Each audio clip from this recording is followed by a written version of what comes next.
yes, I'm with the back, yeah, and I got these bars, and I freestyle them like Russ. And you see what the boy Trent does in the microphone, I'll be first, and you can be last, it doesn't bother me, I do what I wanna do, yes, my philosophy. Taking over the beat, I said, Wargon, what's the definition of ontology? Only said that word because I keep rhyming the same one, so I switched it. I'm ill up on the microphone, it's true, what's live on Twitch, blood, and I'm twitching, yeah, because I'm morphing. Fucking dolphins. I do what I want to do upon the microphone, my freestyle is hot, now it's scorching. Yeah, they're like, man, who taught him? Don't worry about that, I'm warning. MC, when I go against me, I'm hotter than global warming. Y'all thought this written? No, this is freestyle, bro. I was texting before, I'm like, I need to jump on this beat, like, let's go, yo. So I'm just rhyming, I've been doing what I want to do with perfect timing. Shaboy! Sounded like I was D-double-E, why with the back. But I'm trying to say I was texting, but now I'm with the back.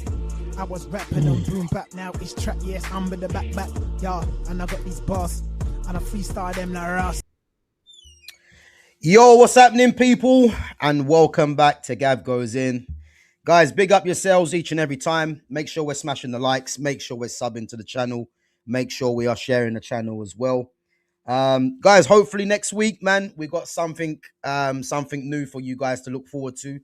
You know, a few teething problems, as they say. You know, probably more me, man, with my knowledge on this stuff, man, is poor. So, listen, just put me at this, just put me on the mic, and I'll get it cracking. But anything else, you know, all this other stuff is just not for me, man. But nah, it is what it is, man. But listen, we're back again anyway. Got Fitz, got Jonas back on. Oh, 1 second. Oh, no, I think he moved it. All right. Yeah, got Fitz, got Jonas back on. Big up to Foxy Danny as well for coming through. And listen, man, we got a lot to talk about. You know, the Champions League race hotting up. You know, United, Chelsea, Liverpool. You know, City letting us down yesterday. I ain't gonna lie, I was pissed off. Just saying, I don't give a damn. Man was pissed off yesterday after City dropped a 2-goal lead. But listen, as I said yesterday, man, it's Arsenal's title to lose. So yeah, we'll have to wait and see what happens, man. But Fitz, man, how you doing, man? You good? You all good? Yeah, man, same old same, bro. Same old same. Can't really complain. Like I say, don't really want City to win the league neither. So it's lesser of two evils, in it. I'm not even bothered at this point. All I can care about is United are getting there now. Yeah, I hear it, bro. I hear it. As I said, man, we'll get on to United in a bit. I have to disagree with you, man. Give me City all day long. I can't have Arsenal win this league title, bro. I'm just gonna tell you right now, man. Yeah, listen. I live amongst too many of them, bro. Like I can't, nah, man, I can't. Bro, you won't see me again, man. I promise. If they win this league title, bro, I can't do this, man. I can't do it with these guys, man. These guys talk too much. So yeah, fingers crossed. City just buck up their ideas, man, and get the points. Fuck that. I'm hoping Villa do. Fuck that. Yeah, I hear it, man. But them getting got to hope on something. Let's hope on Villa, bro. Fuck that. Boy, listen, Villa, man, 1-0 down to 10 men as well, majority of the game, and they couldn't get a goal, man. So it's poor, bro. But yeah, Jonas, man, how you doing, bro? You good? Yeah, I'm blessed, man. I'm blessed. All good, all man. good. And I can see all smiles there. You know, your team putting on a 4-1 display. Let's hope next week, man, you guys kind of take it easy, you know, and let's see you have the points. You know, have a word, man, because listen, we can't be having Arsenal going 9 points clear, because by the time City play Liverpool, they're playing Sunderland at home, and 9 points is looking a bit scary. I ain't gonna lie, man. So yeah, bro, have a word, man. It's not good. Oh man, what to say? But listen, let's get started with Liverpool anyway, and then we'll get on to, you know, Michael Carrick. You know, my team 3 out of 3, 9 points from 3 games. We'll get on to that, and then we'll get on to the weekend football as well. But yeah, listen, I mean, Liverpool, Newcastle, you know, I think that's a fixture throughout the years, man, that, you know, it does offer a lot of goals. And I mean, it didn't disappoint. But to think that 4-1, you know, after Newcastle going 1-0 up as well through Anthony Gordon, you know, obviously point to prove against, you know, obviously from Everton. Yeah. But yeah, what did you make of the game anyway? Was there any standout performances from anyone? My man Hugo, again, he's back at it. Yeah. He's back at it. 100. He looked unreal. But again, he's always looked unreal. It's his link-up play. He looks good. Verts is starting to come into his own. He's starting to look a little bit more comfortable, a little bit more reliant. Szoboszlai doing what Szoboszlai does. Yeah. Glad to see Konate back. Because obviously he lost his dad in it. Yeah, lost his dad, lost his hair as well. Yeah. Lost it all. Nah. Well, was that intentional? Because that trim was mad. I ain't gonna lie, man. I mean, I don't know what's going on there. Man's going for I thought man was going for a Jarrell Miller. Nah. They're on a bad time. Nah. It's good to see him back. Glad he scored. So yeah, no, it's good. Good 3 points. Kirkers look good. Verts look good. Szoboszlai the team just looks better. I still don't know how I feel about Slot though. Yeah. I mean the thing with Liverpool, do you think Liverpool are winning this game in spite of Slot, or do you think Slot is doing the best that he can? Because you know what I mean, me personally, I think it's more the players. I don't know what Slot is doing differently, if I'm honest, you know. What do you reckon? I think they're winning in spite of him. I think no matter what, because apparently after the Bournemouth game, yeah, I don't know if you lot saw, there was all this stuff about Curtis Jones and Virgil Inter Milan. Yeah, but Curtis Jones going to Inter Milan, but Virgil van Dijk and Curtis Jones apparently were cussing out Slot in the changing room. That was the word. Yeah, that was the word. They were basically turning around and going like they weren't fucking happy. I'll see if I can find it. But they were basically what was that? What half time of the game you're saying of the Newcastle game? No. This was this is before all of this. So this is like the Bournemouth game. Oh, after the Bournemouth game, this. Yeah. Okay. That's kind of weird from Van Dijk, isn't it? You'd have thought compatriot, man. You would have, given him some breathing space, but no. So you don't get Virgil van Dijk and Curtis Jones with Arnie Slot apparently. Yeah. So Curtis and Virgil were quite vocal in the dressing room, calling out tactics and efforts. Apparently, this didn't go down well with Arnie. Whilst Virgil kept his cool, apparently Curtis didn't. Curtis was then dropped from the game against Karabag. He's got to be careful, Curtis Jones, man. He's not even guaranteed a place, and he's right in his mouth. And then apparently he was linked to a move to Inter Milan. But I don't. To be honest with you, I make him right though. If the tactics aren't working and he's not winning and it's not willing to change, like a bit like you guys with Amorim. If he's not willing to change and he's like, I'm just going to stick to this and this is what I'm going to do no matter what, blah blah, this and that, it makes no sense. Like for instance, we were talking the other day about Tyler Morton. Tyler Morton going to Lyon. Yeah. When Tyler Morton is a DM that we could have probably used this season. But the fact that we've let him go and that there was no conversation of him being in the plans. Yeah. Is the only game I think he played last season where he sort of started was the Southampton game where he absolutely just bossed that midfield. And I think they sort of, and I don't know who had the conversation or whatever, but apparently Leon now, he's like that guy. He's playing well, yeah?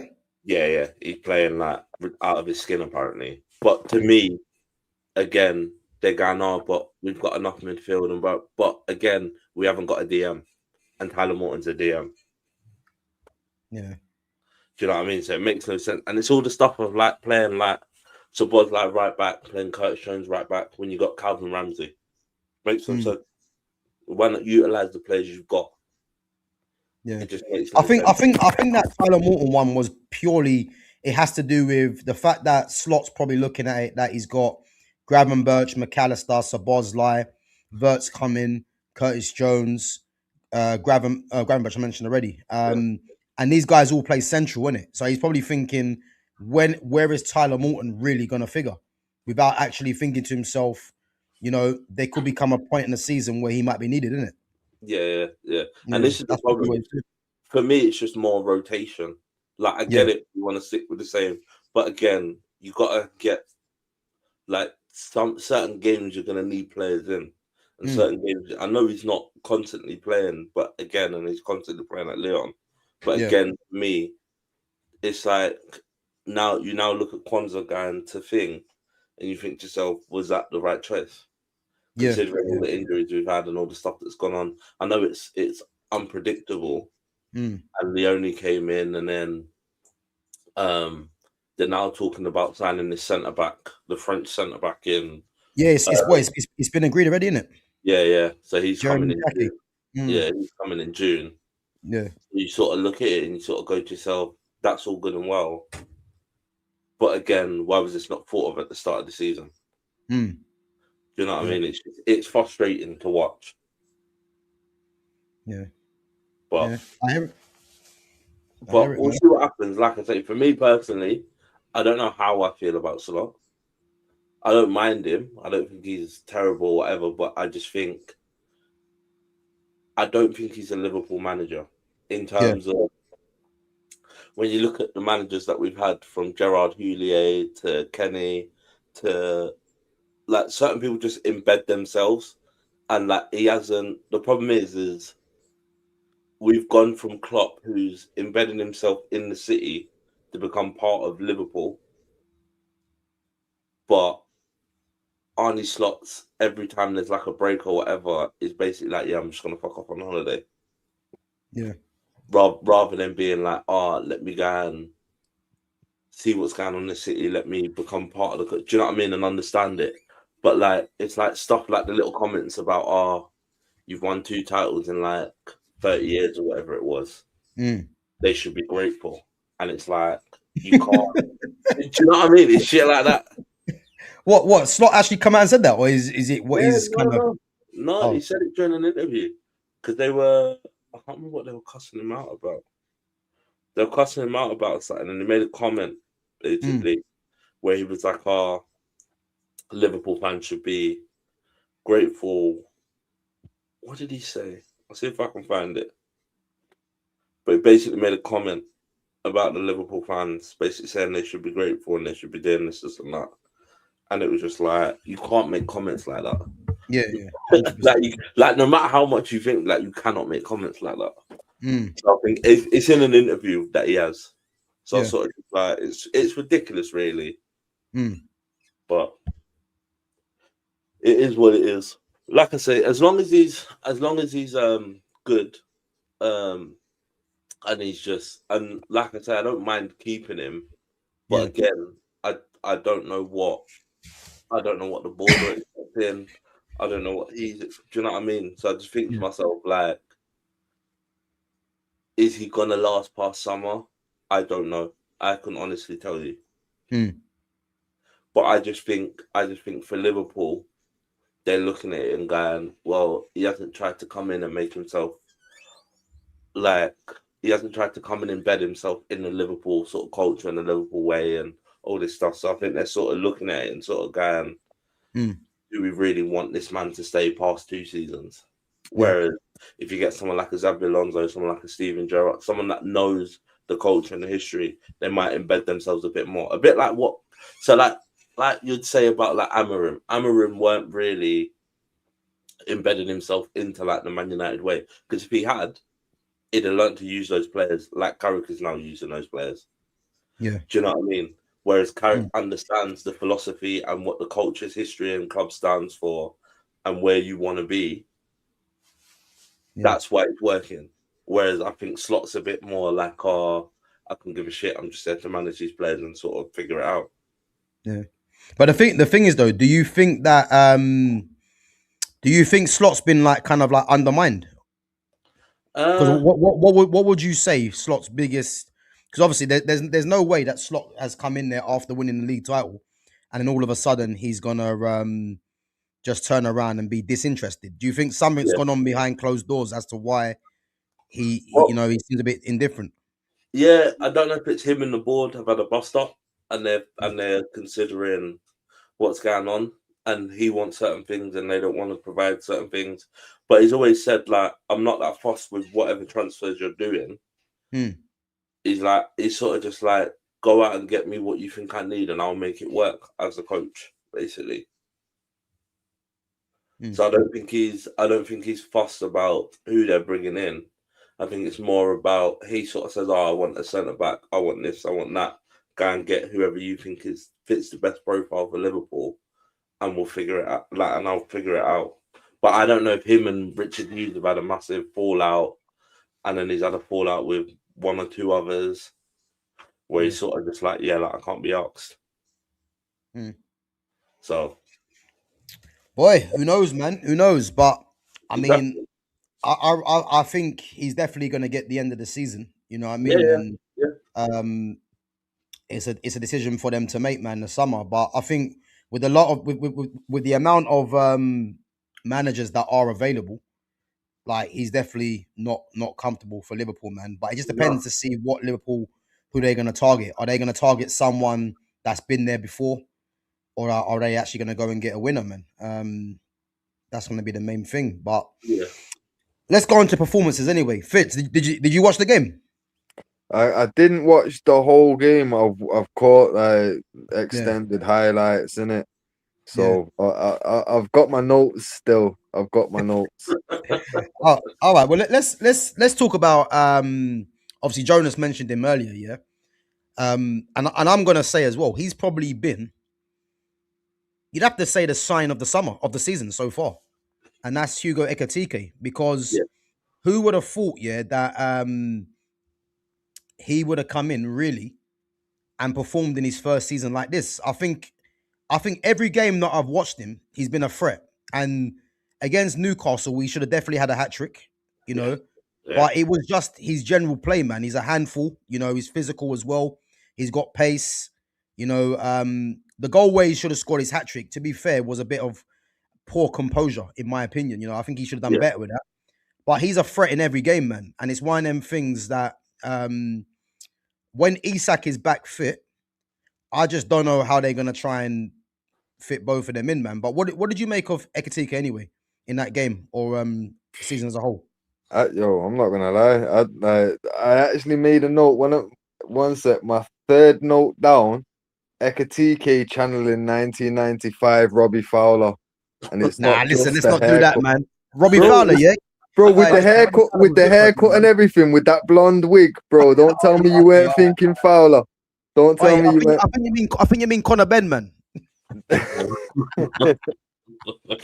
Nah, man, Hugo's done well, man. I've got to give it to you in a minute. Like, obviously, Hugo's done well. Obviously, we can't put him in the bracket with Fowler no time soon. But he was looking dangerous, and obviously, it's the haircut that made me say that more than anything. You get me? But I'm not gonna lie. Ekitike looks like a problem, and him and Verts are linking up nice. And to be fair, like Verts wouldn't be a bad shout. I've said it for a long time now. End of the season, Verts will be the signing of the season. But now with Hugo doing what he's been doing, won't be a bad shout. End of the season, I guarantee they're the top two signings of the season. Like majority vote, guaranteed. Big shout, boy. Big shout. I mean, listen, you know what it is now, yeah, with Florian Wirtz, yeah. As I said, you guys already knowing it. He's one of my favorite players. And when he went to Liverpool, I ain't gonna lie, I was pissed off, man. But I was more pissed off knowing, that we had no chance of getting him. But he should have been made, for me, the number one attacking midfielder in the summer. Like, I wanted him above any other number 10s, you know. And the fact Liverpool got him, you know, people were getting onto him saying that, you know, he costs all this money, he hasn't scored a goal, registered an assist, whatever it is. And you know what it is? You have to give players patience. And you can see with Florian Wirtz, he hasn't got the physicality for this league. Like, he's gonna get brushed off the ball many times.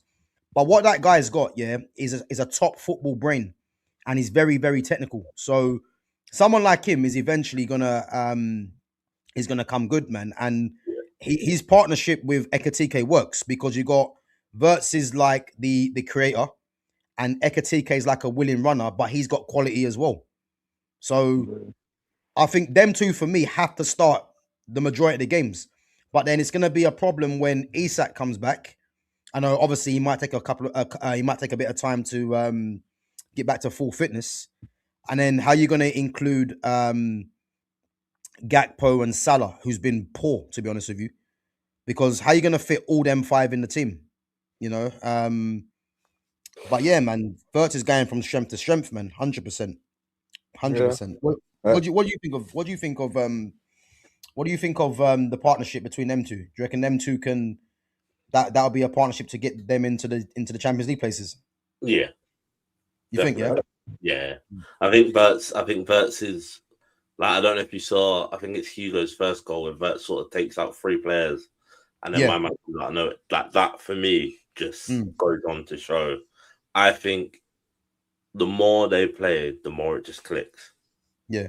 Like, the more it just clicks. It's like Steven Gerrard and Torres. Like, it just clicks. I don't know what they talk about.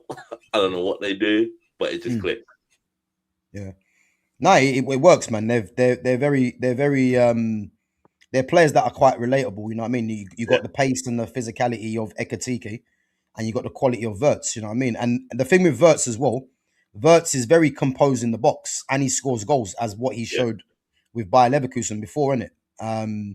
But the thing where it's gonna probably be undone is because let's face it, man, when Isak's back fit, you have to play Isak because of the outlay that they've spent on him. Yeah. You know, and it's like, really and truly, you can't be moving Ekitike out from his position so Isak can go and play there. And we all know that Liverpool are not going to play a front 2. You see what I mean? So I just don't know what he's going to do. How long is he out for? Isak. Well, I think they're now saying it could be back a lot sooner now. They're saying. Okay. So I think they're thinking like probably mid to end of April. I think they're saying. Yeah. Okay. So depending on what's going on, it could come back in and play games. But again, I don't think it's a thing where Liverpool will be like, "Oh yeah, we're rushing to get you back in." Yeah.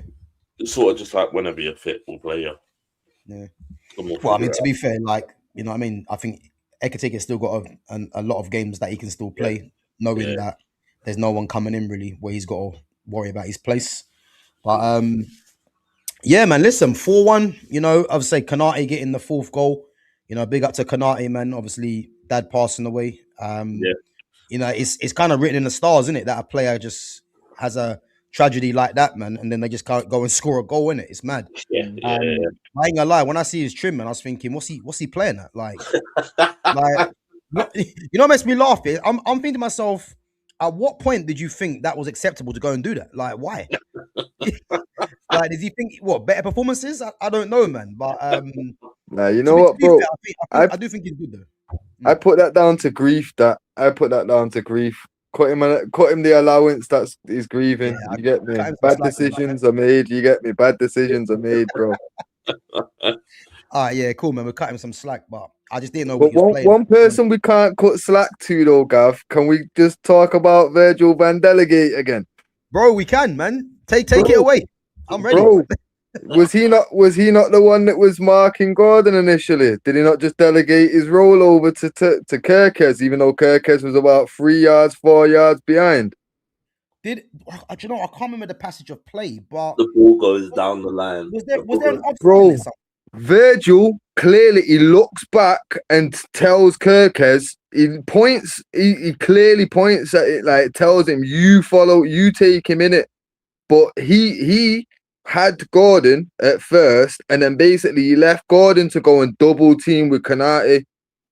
There was no extra additional threat that he needed to cover it, like you know what I mean? He could have stayed with Gordon and doubled up from early with Kerkez, but instead he just delegated that and I'm gonna sit in the middle car. Basically, Konate had someone and he had Gordon, and he delegated Gordon to Kerkez. And then basically he was sat in the middle of them two with no one specifically like that he's on, you know what I mean? Like just outside the box. He's coming back into the box. Konate's got a man. There's someone tracking the guy that's on the ball. There's a next guy that Konate's got, and then obviously Gordon's going wide, and Virgil's delegating it over to Kirkez, you get me?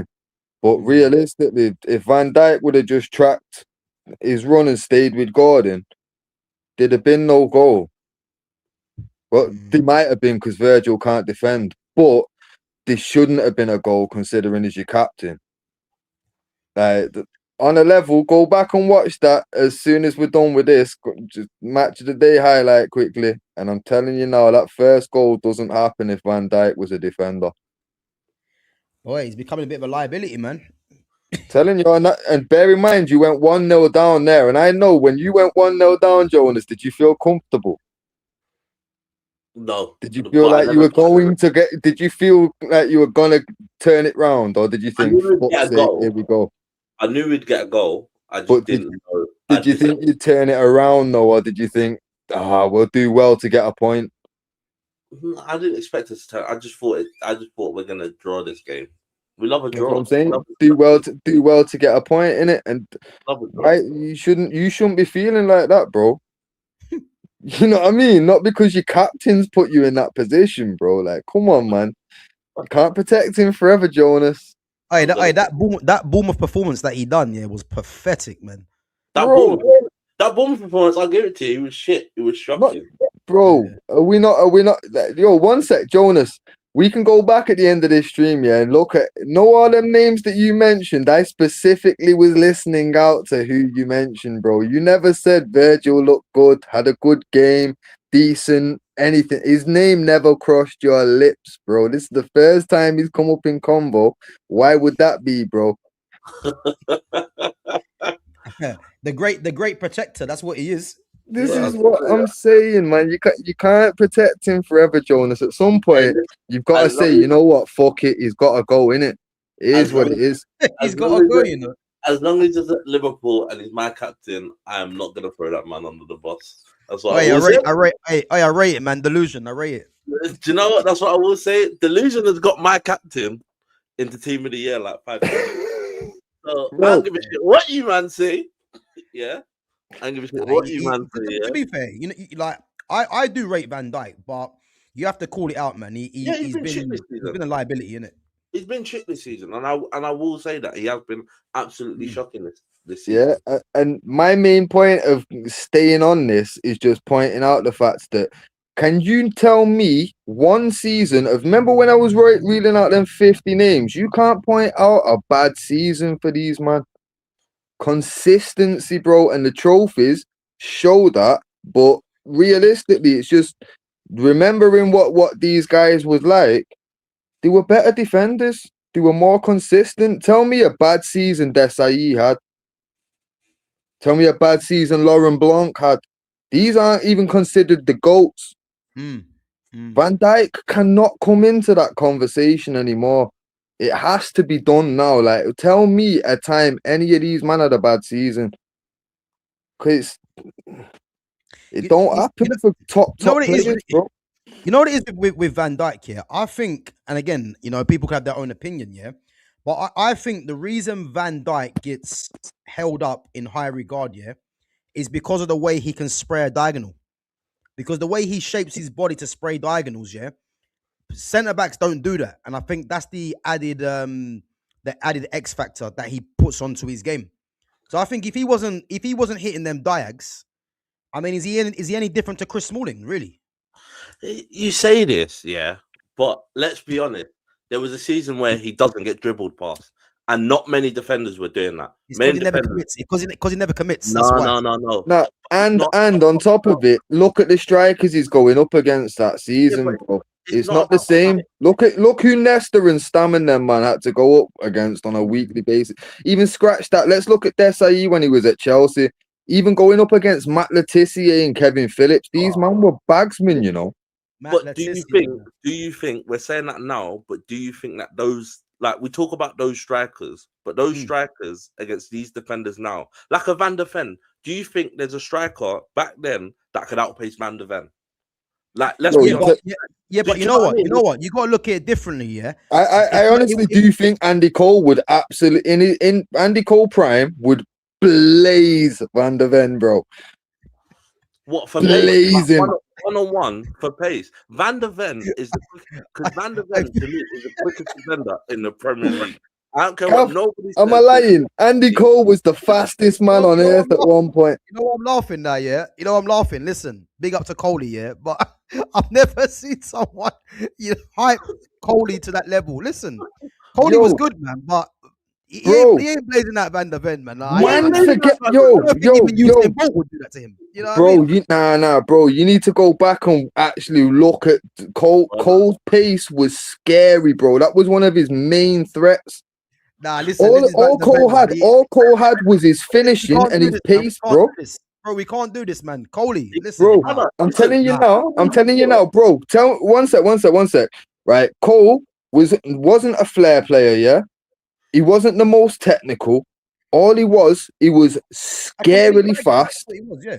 Yeah, scarily fast and stupid like levels of finishing.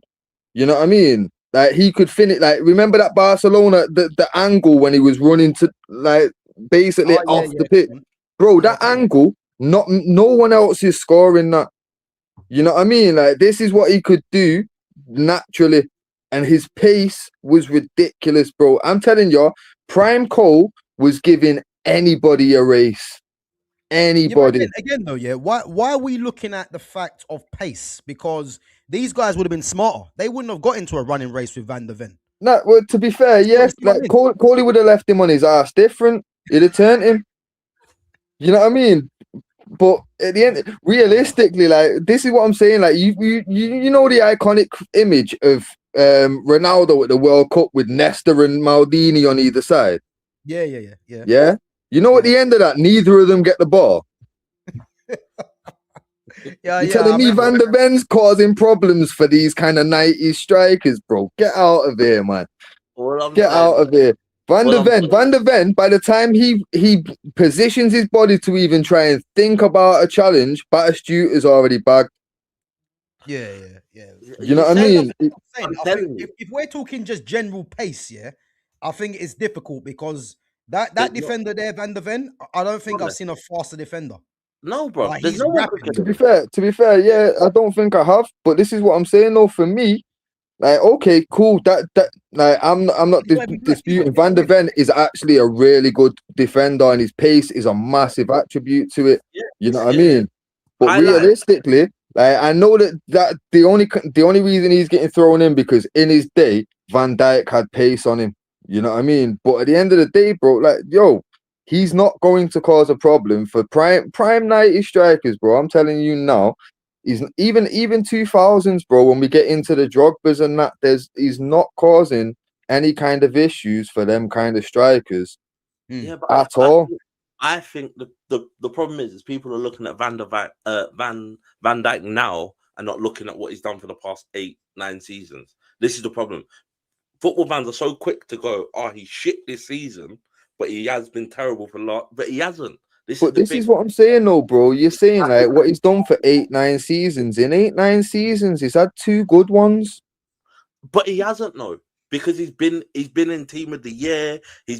Everybody's rating this guy highly. Yeah, but listen, he'll be in team of the year this year, and we all know he's not worthy of it. That's a popularity thing, bro. Let's be honest. He's had 2 good seasons. Team of the year's bollocks, man. It's PR. Like, you know what I mean? Like, I'm not interested in that. Like, if you want to talk trophies that he's won, like this is what I'm saying. When I mentioned about defenders and that, the only trophy that was a personal accolade that I'm throwing out is a Ballon d'Or. That's all that matters, and even that's a popularity contest. Let's be real. Yeah. Nedved had a good season, but he did not outplay fucking Thierry Henry that year. Any Arsenal fans in there? He did. Yeah. If Clockenders is listening, Nedved was miles better, but he was, man. I ain't having nothing else said. Popularity contest though, like I say, for me, that's irrelevant because he's always going to place in them kind of teams. For me, he's had 2 good seasons, and that's backed up by some kind of trophies. And like, the trophies that he's won, let's not get it confused. Champions League, Prem, that's what you expect to win. But when you've had a 10-year career in the Prem and you've got 2 medals, I don't want to hear top 50, bro. Vincent Kompany, he's got like fucking 4 or 5. That's consistency, bro. Yeah, but You you're know what I fucking mean? with a City team. You got to remember, Liverpool were competing with a City team that was spending money like fucking water.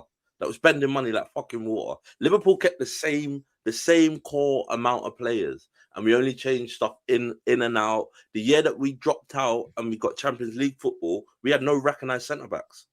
I We had hear no. you, bro. I hear you, bro. But it's the exact same as when United was competing with Chelsea. Chelsea were doing it the dirty way too, and we still won more than they did during that time. Do you know what I mean? So I just think to We myself, like, it's tough because you look at the City team, you Nah, look at the it is, but that's what I'm saying. The City team, compare it with Chelsea's team back when we was competing with Chelsea and when Jose took over. Yeah, when Arsenal dropped off, for every Arsenal fan listening, when Usman fell off and Chelsea took your spot. Yeah, we competed with them and we won more than they did and beat them in fucking European finals and all that. We proved we were the better team without spending the same money. Now, yes, obviously we spent big money because we were a big club and we earned big money, so we could do, but we didn't spend the same as what Chelsea was spending. And let's not forget, Chelsea were lucky they didn't have FFP to compete with. All they had to do was just spend. As long as the owner was willing to put the money in, there was no law or rule against it. So we were really outweighed with that because they had a Russian tycoon that was just there to win everything. You get me?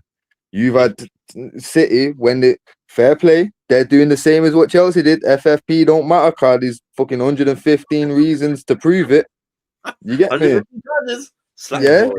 But we competed on the same shit that you did, keeping to our cause of we're doing it our way and buying our type of players, and we were more successful. Why? Because we had Vidic and fucking Ferdinand, which were real centre backs. They had fucking Vincent Kompany, who was 10 times better than Van Dijk, or at least 5 times, because that's how many more times he's won the Prem. Fuck. Boy, nah, listen, it's a good debate, man, because you know I definitely do think Van Dijk. I think for a while he was the best centre back in the league. Regardless of PR. But when we start comparing him to the real greats, this is where it gets difficult because you only have to look at the kind of strikers that these kind of defenders were coming up against, and we look at the strikers he's coming up against now in this league. I mean, I don't rate it. None of them really. You know what I mean? None of them. Even the amount of goals that Haaland scores. Haaland's not a great footballer. You know what I mean? So no. But he knows. He's a batsman. He knows what the goal is. Yeah. I agree. But like I say, to be fair, Haaland to me is kind of like a Kevin Phillips, but Kevin Phillips was actually a better footballer. Yeah. You know what I mean? But like Kevin Phillips could just find the net and was guaranteed to. You know what I mean? But I think because Haaland's got a ponytail as well, man. It adds a bit of spice onto him. You know what I mean? Yeah. It's nowadays it's aura, bro. It's what looks good on FIFA. Boy, then it won't be that fascinating with him. I promise you. No, trust me, bro. Trust me. But that's what I'm saying. You know what? Yeah. Can I just say, now I mentioned FIFA for the first time in time, I jumped on my son's fucking FIFA and set up a career, and now I understand why everyone loves Bellingham. You know, I see 90 odd plus rating. Are you mad? Yo. No wonder everyone's gassed, you know. Everyone just jumps on. Let me stop you right there quickly, yeah. And I tell you how cooked this game is now, yeah. Remember I told you last week about FIFA had the cheek to put Ousmane Dembele as left-footed on there, yeah. I don't think people understand how bad that is because go and have a look at how Yamal and Elise and these guys play, and then come and tell me Dembele is left-footed, yeah. He's both feet. And yeah, he's ambidextrous, but he's mainly right-footed. But FIFA have got people fooled thinking he's left-footed. And I tell you this now, he's not left-footed. Hand on heart, he's not left-footed, yeah? All I'm saying is it's not like Pro Evo. Bro, forget Pro Evo. Bro, Pro Evo, ISS. That's the original. International Superstar Soccer. Bro. Listen, that Brazilian team on that game, listen, Miranda, Virgil. You couldn't even get the real names. Like you couldn't even get the real team names. North London Red. Game. London you know what? Blue. I even took it a step further. Yeah, I even got the Japanese one. You know the little chip one. Yeah, no one playing about, man. Yeah, that game was serious. That game was serious. But yeah, sorry, go on. No, just quickly. I thought I was gonna say now. Yeah, that's what I was gonna say. You know how bad it is that FIFA game is, yeah? When players used to have 90 ratings, yeah, they used to be like rare, like top of the Yeah, tree, yeah. The fact how old's Jude Bellingham now? About 20, 21? something like that. 21, 22. Bro, the fact that he's 90 at 21, he's a 90 rating at 21 years of age, yeah, is criminal to football again. Yeah, Because you're meant to be a top footballer, yeah? And he's a 90, he's like touching numbers that even players like I don't know, Luis Suarez had to get a 90 when he was like late 20s. Yeah. This guy's hitting 90 at 21. How? Yeah. You know what I'm saying? I swear I remember someone saying this to me years ago. Because someone was trying to tell me, well, I weren't paying much attention because I weren't playing FIFA in it. But he was trying to tell me about the rating system and how it spoke up and said something about Paul Scholes had, I think it was 190 rating, like in the whole time that he was there, yeah. And he was something like 29 when he had it. You know what I mean? And he was, bro, even that, yeah. I don't think Scholes even was a 90 rating in FIFA. that's what I'm saying. Only I on think this Master League thing he was. And the Legends thing. Possibly that's what he's talking about still. But this is what I'm saying. That's insane. How are you going to have Paul Scholes never see a 90 rating for career mode type shit? And then you've got Jude Bellingham at this age. Because bear in mind, bro, logically, if he's a 90 now, yeah, at what, 22? At 28, he's going to have to be 96, 97, is he not? But bro, that's my point. That's how dumb this is. That's how dumb this is. Like Luka Modric, yeah. I think the highest rating Luka Modric hit was something like I want to say 91 or 92, but that was his peak years. Iniesta, yeah. I don't think even hit a 90 rating. But we're meant to believe Jude Bellingham's a 90 at 21 years of age. The game's finished, man. Saying, bro, like they can't fool us. You can't. It was 96. We can only score from the wing. You know what I mean? And now I have to watch this. What's this nonsense? No way, man. No way. No way. Let me get on to the questions quickly, man, from the live chat. Guys, big up yourselves. Make sure you're smashing the likes. Make sure you're subbing. Make sure you share the channel as well. And Fitz and Jonas's links to their socials are in the description as well. Let's get on some of the questions. So, big up to Arsenal Pakistan cricket team says, who has been Loser Fools best player this season?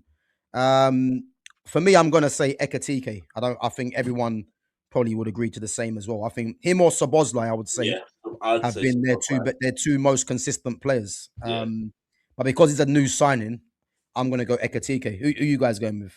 And less of a loser fool because Arsenal ain't winning Jack. Trust me. Starts tomorrow. Watch against Chelsea. Watch them beat them. Who you saying, Jonas? I'd take Szoboszlai. Like, you know, you think to yourself, you get rid of it's the same. He's got the same drive, the same passion, the same aura as a Steven Gerrard. He does not give up running. He does not change his mind about anything. Like, fuck the guy. If you could buy another player, if you were telling me that we were going to buy another player that you thought might be like Steven Gerrard, I'd have snapped your hand off. Yeah. And to me, he's got that same. Here we go again. No, but he's got that same sort of aura. Do you know what I mean? He's got that same sort of aura. He's got that same sort of thing about him, where it's just like he could potentially become a match winner. Do you know what I mean? You know, a guy that takes the game by the scruff of his neck. He's a guy that he'll give you 110% no matter where you put him. You can put him at centre back and he'll go, cool, I'll just give you 110%. And that's all. That's all you want from a player in your shirt is 110%. And I can't fault the man every week, in and out, 110%. Yeah. It's mad because he was one of the players, that I thought would have struggled to get into the team with all the new signings.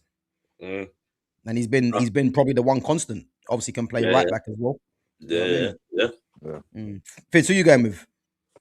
To be fair, my joke answers Van Dijk because he's proven everything for me this season. But in all seriousness, I'd probably say Wirtz. I think Wirtz is going to be like the key for them for a long time now, innit? But on a side note, this is the first time my man's turned up since we beat Arsenal. You know, I swear it is.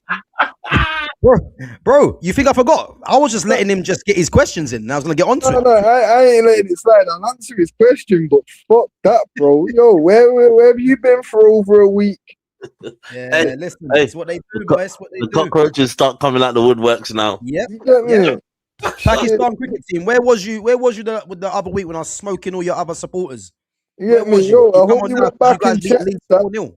Yeah, I hope he went back and checked that because I swear there was a little section just for you. Bro, I'll be honest with you, man. I forgot about him because he was MIA, so he got away. But some of the madness he's been saying, don't worry, man. I have to go back through the archives and see that because Yo, trust me. Yo, I've got it's all in the notepad, mate. End of the season. Just make sure you attend for that one. Otherwise, you're gonna get blocked from the channel because you're a pagan. Hold on. I just like to make a point here. Remember when everyone started going, "Oh, Saka's world class" and that? Where's Saka now? Is Harvey Elliott not world class? he's injured. He's doing good. Yo, that's in my notes here. I put first fucking thing I wrote down. Madueke over Saka every day of the week. Yeah, I don't know why these Arsenal fans are so onto Saka, but the same guy that can't even register a goal yet. It don't make any sense, bro. Any sense. Let's go. So, Gav, did you see that Dominic Solanke goal? Yeah, I did, man. You know what? Great finish, good improvisation. I think if we're being honest, did he mean it? It's hard to say. It's hard to say because the ball was behind him and it was good improvisation, you know. But before the ball come to him, you know, I would say it's more improvisation, if anything, because he was never to know the ball will come behind him like that, and he's just got to instinctively react, you know. But on the whole, man, great finish. You know, I'm pissed off because City should have won that game, but it is what it is, you know. Let's see. Big up to Christopher McGrath. Big up, my guy. Dorgu equals Shawberto Carlos. All right. Don't know what. Don't know. Roberto Carlos had the career he had to be compared with Luke Shaw. And a fresh Patrick Dorgu, you know. Boy. Verbic. Crazy how all three of these people's teams became the best team in the league right after I predicted Arsenal to win the league. Well, let's shut you down right now, yeah, because first things first, yeah. Myself and Fitz are both Man United. Jonas is Liverpool. We've won more recent Premier League titles than yourself. We've actually won more trophies more recently than Arsenal. Yeah. And the fact that you guys ain't won nothing for 20 years and you're still coming on there chatting, even after the time I cooked you that last time as well, and you're now not learning your lesson, Verbic. Yeah. All I would say, listen, you guys are you're 6 points clear at the top. You got Chelsea tomorrow. For your sake, you better win that one because another session is going to come on. I promise you that now. Yeah. And all I would say to you is, listen, like if Arsenal do win the league this season, you know, they're not going to win the league from playing great football or from the other teams doing good.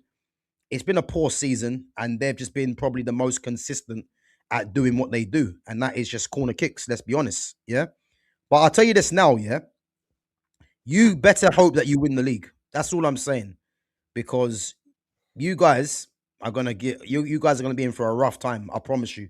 Because you see the receipts last time. Fitz has got the receipts. And as I said, man, it's down to you guys now. And again, you got another chance tomorrow to win some silverware against Chelsea. So let's see what you guys do, man. Because I just can't see it happening personally, you know. What's this one? And the thing is, I don't even know why that comment didn't really even make much sense. Like technically, like you're as good as your last game, and our last game against Arsenal. What happened? Like bro, but that's what I'm trying to tell you, man. Like these guys never learn, man. They never learn. Let's let them have their time, man. Mr. Jonas been on an exceptional good mood for the last 2 months. Crazy how Verts became better than Haaland and Kane in 2026. I don't know what this is why Arsenal fans get cussed out because they proceed to tell us that they bought a £65 million striker who's now the best striker in the world who scored what 1, maybe 2 Premier League open play goals, and they paid what 65 mil for my man. then you're still relying on Gabriel Jesus to come back. Do you know what I mean? Then you're still relying on my man to come back and save you a little piece. And we're talking about, oh, yeah, we're going to win the league. Big man, there's still 14 games to go. There's still 14 games to go, and there's still a lot of cup games and other competition that you're still in. You're going to tell us, next you're going to be telling us, oh, yeah, we're going to win the Champions League. Do you know what I mean? Yo, Jonas, I'm already hearing that just because they finished the top of the group table. They think they've won the Champions League. It's insane what I'm hearing, bro. Listen, that means fuck all. We did that last season. Unbeaten. Bro, this is what I'm trying to explain to some people, but the delusion's just too strong there. Unreal. The joke is, I know we haven't got to them yet, yeah, but the fact is that dependent on set pieces now. They're cutting out the middleman and the corner kick takers fucking scoring direct from the corner now. Boy, what kind of fuckery are we watching now, man? They're not even. Oh, bro, I'm out. If this is the way the game's going, I'm just gonna watch fucking season reviews from the 90s from here on out. Bro, I hear it, man. It's just mad. It's mad. But them guys are starving, man. They'll take anything. So they'll take it like this. You know what I mean? That's the fan base there. You know. But the thing is, though, yeah, you can be starving and eat the cracker, but don't try to tell me the cracker is a gourmet meal. You get me? Like, it's bullshit. It's a cracker. You get me? You're scoring from corners and fucking bullshit set pieces. Don't tell me it's brilliant football. Cause it's not. It's a set piece. Let me put it in context. Their top goal scorer in third is own goals. Yeah, we're not doing this. We're not doing this with Arsenal. No, you're forgetting. Yeah, it might have changed now. Yeah, but remember they were 17th from open play goals. I've never seen a team that's been top of the league 17th for open play goals. You know, they should be relegated for that alone. That's embarrassing. Bearing in mind, we're not in the territory where Arsenal start fumbling like all their stuff that's going on. So until they pass that period, then we can have that conversation. Right now, I'm not worried about Arsenal. Arsenal can be all 7 points clear. We've seen this before. They've been top of the table. How long were they at the top of the Premier League? 6 points clear. 6 points clear. 6 points clear. How long were they at the top of the Premier League last season? Mm. Do you know what I mean? Like we've had things where they've been top of the Premier League for something stupid like 200 days, and they're like, "Oh yeah, we're gonna win the league this year." Big man, you man still somehow find a way to fumble the bag. Do you know what I mean? Listen, we're gonna be smiling. I promise you, man. We're gonna be smiling. That's all I'm gonna say. Gav still crying over Arsenal's women's result. No, listen, man. At least the women win titles. I can't be crying. You know what I mean? The women are showing Arsenal won a trophy finally. Fuck, you know. That's what I'm saying. You got the champers out, lads. It's the women. You know what I mean? Clock enders, you've killed yourself. You've killed yourself. What's he said? Look at what he said. He is left-footed mainly, though. Dembele. Bro, let me put this myth to bed now, yeah? This myth to bed. When it comes to knowing what players, what foot they are, yeah, I'm usually quite very spot on with it, yeah? Because, you know, I got very good attention to detail when I look at things like this, yeah? I promise you this now, clock enders, yeah? Ousmane Dembele is not left-footed. He's not left-footed. Have a look at the way, you know, things like the way he balances with the ball at his feet. He's not naturally going to be like a... Look at Yamal, look at Elise. Even look at Erling Haaland, you know, who's not a technician like that, yeah? But just look at the way they are when the ball's with their left foot. Dembele's not like that. He's very ambidextrous, yeah? But he's mainly right-footed. And this is what I'm trying to say to you, man. FIFA are fooling people to make them think, yeah, that Dembele's left-footed. It's an embarrassment. I'm left-footed myself, yeah? And this I'm trying to tell you. I know Dembele's not left-footed. I know he's not. So, just like your team, man, you're in the mud with that comment, you know? Seriously. Because that is crazy. That is crazy, man. It's just mad. Big up to Monkey King. Says, you look at all these great teams and you talk about partnerships. Van Dijk carried on his own, more times chopping and changing partnerships constantly. Easy to jump on him now. He's on a decline. Yeah, but Monkey King, the guy won 2 Premier League titles, man. What are we doing there? Whilst he was carrying everyone, he's won 2. Like, what are we talking about? And He's won yo, 2 titles. Like, listen, I rate Van Dijk, yeah, but 2 titles for how long he's been there, it's not really great, is it? Let's be honest. and within that whole time span, you're telling me that he's been given shit defenders to pair with. God, I know every defender that you've bought in when you had fucking what didn't you have Upamecano for a second? You was buzzing off that, and then you got Kanate in, and you were buzzing to bring Kanate in. Like, you don't. We got Kanate, we had Joel Matip, we had Gomez. His partnership with Fabinho for a little while when someone was out injured. I think there was a period in time where we had Reece Williams, he had Nat Phillips. Who else? Nat Phillips, you know. You had mans like what was that guy? Ozan Kabak. Yeah, like Cabbage. Yeah. We had Kabak. We had Ozan Kabak. Hey. What a guy. Who else we had? I can't remember who else we had. That's the few I know while he's been there. You had that other guy, the guy with the ponytail. The second coming of Van Dijk, man. Is it Williams? Reece Williams? With his massive, yeah, that's what I mean. But even like 17, 18, Reece Williams we had. Boy. You might have been the gutter, man. No, but to be fair though, that was like, I know these shitter defenders were in the earlier stages. You know what I mean? Like that, and that was just a testament of where your team was. Like, let's not forget, Steven Gerrard was a one-man team for how long? Like, it did take a little while for you to build an actual squad. Yeah, but he still had good players around him. Like Steven Gerrard still had Ballon d'Or winner in freaking Michael Owen. He still had Xabi Alonso. He still had Mascherano. He had Sami Hyypiä. Yeah, but that's what I'm saying. Throughout Virgil's time, he had like Mane, fucking Firmino, fucking Salah, all these man doing bits that apparently, like, all these man are meant to be like club icons now at this point, aren't they? Coutinho should have stayed, I think. Coutinho's a bad boy, man. If we would have kept Coutinho, fuck me, with that front three, it'd have been ridiculous. Yeah, he was a bad boy, man. He was. Can do both, Gav, but Dembele's own words on if he's a right or left footer. I'm left-footed, but penalties I shoot with the right. I kick it better. Right, you know what? That's a fake comment. It's a fake comment. Listen, put the sauce in there. Don't be coming out with these lies, yeah? Yeah, it's a fake comment. I know it's fake. That's a lie, man. That's a lie. Listen, don't be putting in these kind of things, yeah? Come with the sauce.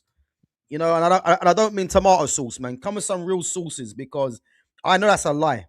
Oh, what have I done here? 1 second. Man said, I want the video evidence. Don't be coming in there with cuts. I've never seen such a lie in my life.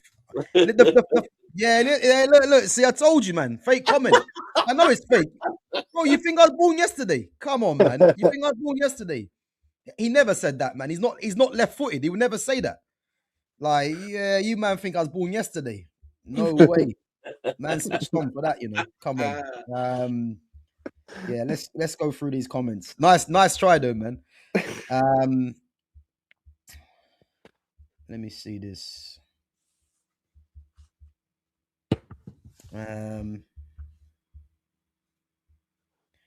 Big up to Lumi Rain. Big up. Yeah. No doubt that you shot. She's back. She's back. My favorite trio. Oh, that's funny, man. I thought it was Saka, Gyökeres, and Trossard. Hey, you're coming to your senses, Lumi. About time, you know. About time. Clock enders, man. You're out of there, bro. Listen, don't be coming out with this fake chat, man. Think I was born yesterday. Yeah, but also that City team was a Mazza too. 198 points. Liverpool got 99 and 97. Was unlucky not to win more. Also Champions League in there. Yeah, listen, I hear all that, yeah, but that means nothing. Like, what does that mean? It just means they got them points. It's not going to say champions, is it? Nah, man. Nah, listen, let's not do that. Anyway, let's move on, innit? Let's move on to a team that does have some recent trophies in their cabinet, like Liverpool. And listen, Fitz, man, 3 out of 3, 9 points from 3 games. You know, it wasn't a vintage display like we did against Arsenal. Fucking Kevin's goal, though. Kevin's goal was a Bro, both of their goals, the penalty was a top class penalty, and that Kevin's goal was fucking ridiculous. Like, it was. I mean, one of the things you can't do nothing about, man. Yeah, like you can't really fault anyone. Like even Maguire giving the penalty, like he had to go in for it. You know what I mean? It is what it is. Like I didn't really have a knock on anyone for any of the goals. The only thing that pissed me off, obviously, when it did go in, I was like, "Fuck's sake!" It ruined my bet completely, innit? It just ruined my bet completely because I have 3-1 down. But yeah, then obviously, like as soon as it went in, though, I did actually think like we've actually got enough time in this to score again. Like even though it was a stoppage time goal from Kevin, I genuinely did feel like this isn't over. And to be fair, I've not felt like that about United for a long time, and to only be like 3 games into Carrick's fucking tenure and feel like that already, bro. I'm pleased. You know what I mean? I can't.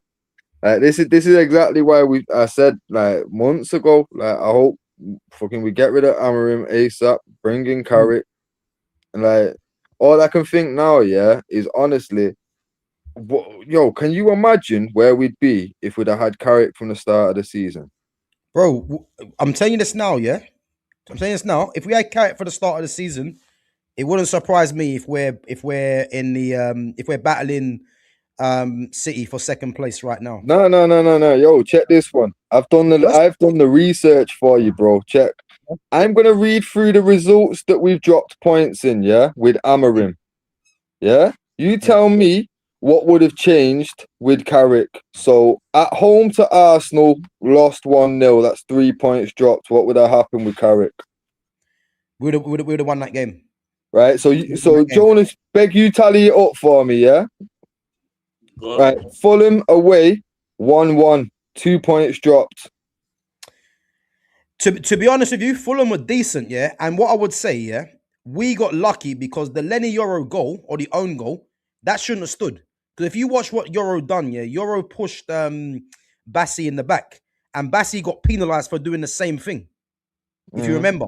Yeah. So I would say I'll say a draw. I'll take a draw from so that was fair. So that was an even one, so nothing there, Right. Brentford away, 3-1. 3 points dropped. To be fair, we got absolutely battered in that game, man. But that was Amorim. That was that fucking system. So just change that system. We don't get beat like that. You know what? It's tough to say, man, because we got absolutely destroyed. I would like to think, just based on Brentford's performance, we could have got a draw. Right. So that's a point instead of dropping 3. Yeah. Nottingham Forest away 2-2. Bro, we win that game, man. What the hell was that manager playing at? Yeah, so 3 points there, Yep. Tottenham away 2-2. 2 points dropped.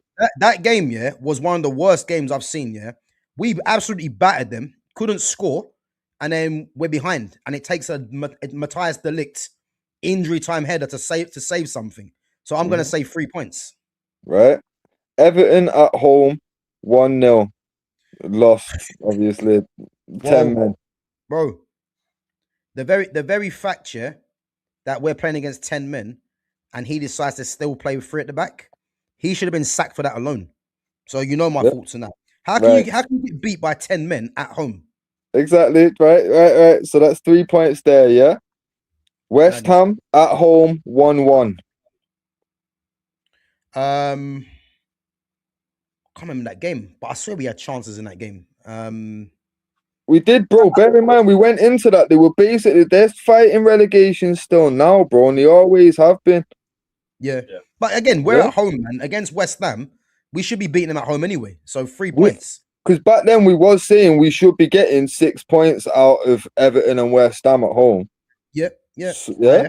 So Bournemouth So Bournemouth at home, 4-4. 2 points dropped. That was embarrassing. How can you be conceding 4 goals to Bournemouth who leak goals? Again, that should be 3 points. Right. Villa away 2-1. I think that doesn't change. At the time they were on a mad run of form. Yeah, Like yeah. 10 undefeated. Yeah. Yeah. What I would say though, yeah, is both the goals from Morgan Rogers, yeah. If you're being critical, you could say both of them could have been stopped. But Yeah. again, that's probably a system issue because if you look at the fact where Lenny Yoro got isolated by Morgan Rogers, yeah, if you've got a system that plugs the gaps, a midfielder really should have come across and cut that out. Yeah. So them goals probably don't even happen. So I would like to have thought, yeah, even though with Aston Villa's good form, we might nick a draw there. Right. Okay. So add a Yeah. point onto there. Yeah. Wolves at home, draw 1-1. Bro, bottom of the league, getting spanked. And remember we said this as well, yeah? We said, well, I think I mentioned as well, Rob Edwards is a better manager than Amorim. And I said we won't beat them. And I'm pretty sure you said the same thing, Fitz, yeah? I thought we was gonna get beat by them. I didn't think we was gonna draw. I thought we was gonna get beat. Bro, we should have got beat. That's the funny thing. Yeah. But with Carrick, what would have happened? A win, without doubt. And the final game was Leeds away 1-1. And it's a derby, man, but yeah, we should have won that game. I mean, it Joshua Zirkzee come off the bench, yeah, to change the game, really. But Amorim, decides to stick with his damn formation. I mean, who did Mason Mount start that game? I'm not even too sure. I think he did, Yeah, I mean, a lot of it for me is based on the manager and the system. So I'm not giving him any credit, really. A lot of the games that we lost, could have been draws or wins. So I'm going to say the Leeds game, I would like to have thought that we would have won that game, but I wouldn't complain if it was a draw. Okay. Yeah. So leave that at a draw. So Jonas, how many points there added? Obviously, if it was a draw, you only added 2, innit? Have you gone for a draw on the last one? Yeah, he's gone for a draw on the last one. And they're all the games that we didn't win, yeah? Yeah. They're all the games that we dropped points in. All right. Yeah. And obviously that's discrediting the Fletcher game at Burnley because obviously we're just talking about the Amorim games, but realistically that would be an extra 2 points there because we wouldn't have lost to Burnley. Yeah. Yeah. But out of the 26 that Amorim dropped, how many should we have got that you've got there tallied, bro? 24 points. Should have got a 24 out of 26. Yeah. Now check this one. Out of those 26, if we'd have just got half of those 13, we'd be top of the league.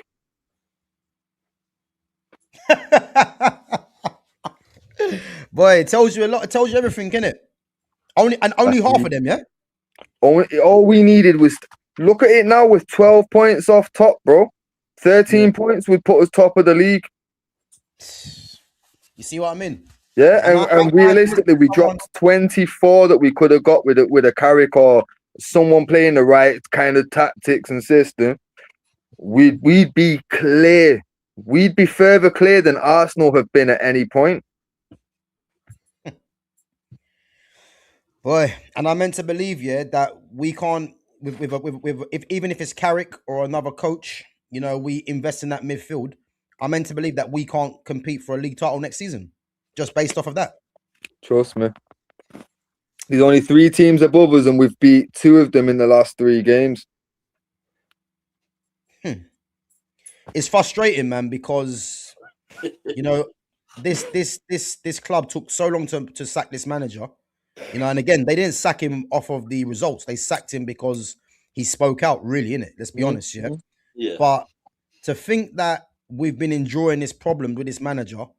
And again, people are going to start saying it's a new manager Mount. It's not. Because that game against who was we played? Fulham, yeah? If that was Amorim, we probably lose that game. Yeah. We probably lose that game. So, yeah, man, it's frustrating. But listen, Carrick's doing a good job, man. And that's the main thing. But yeah, what did you make of the performance in general? Because obviously I had my say yesterday. What did you make of the performance in general?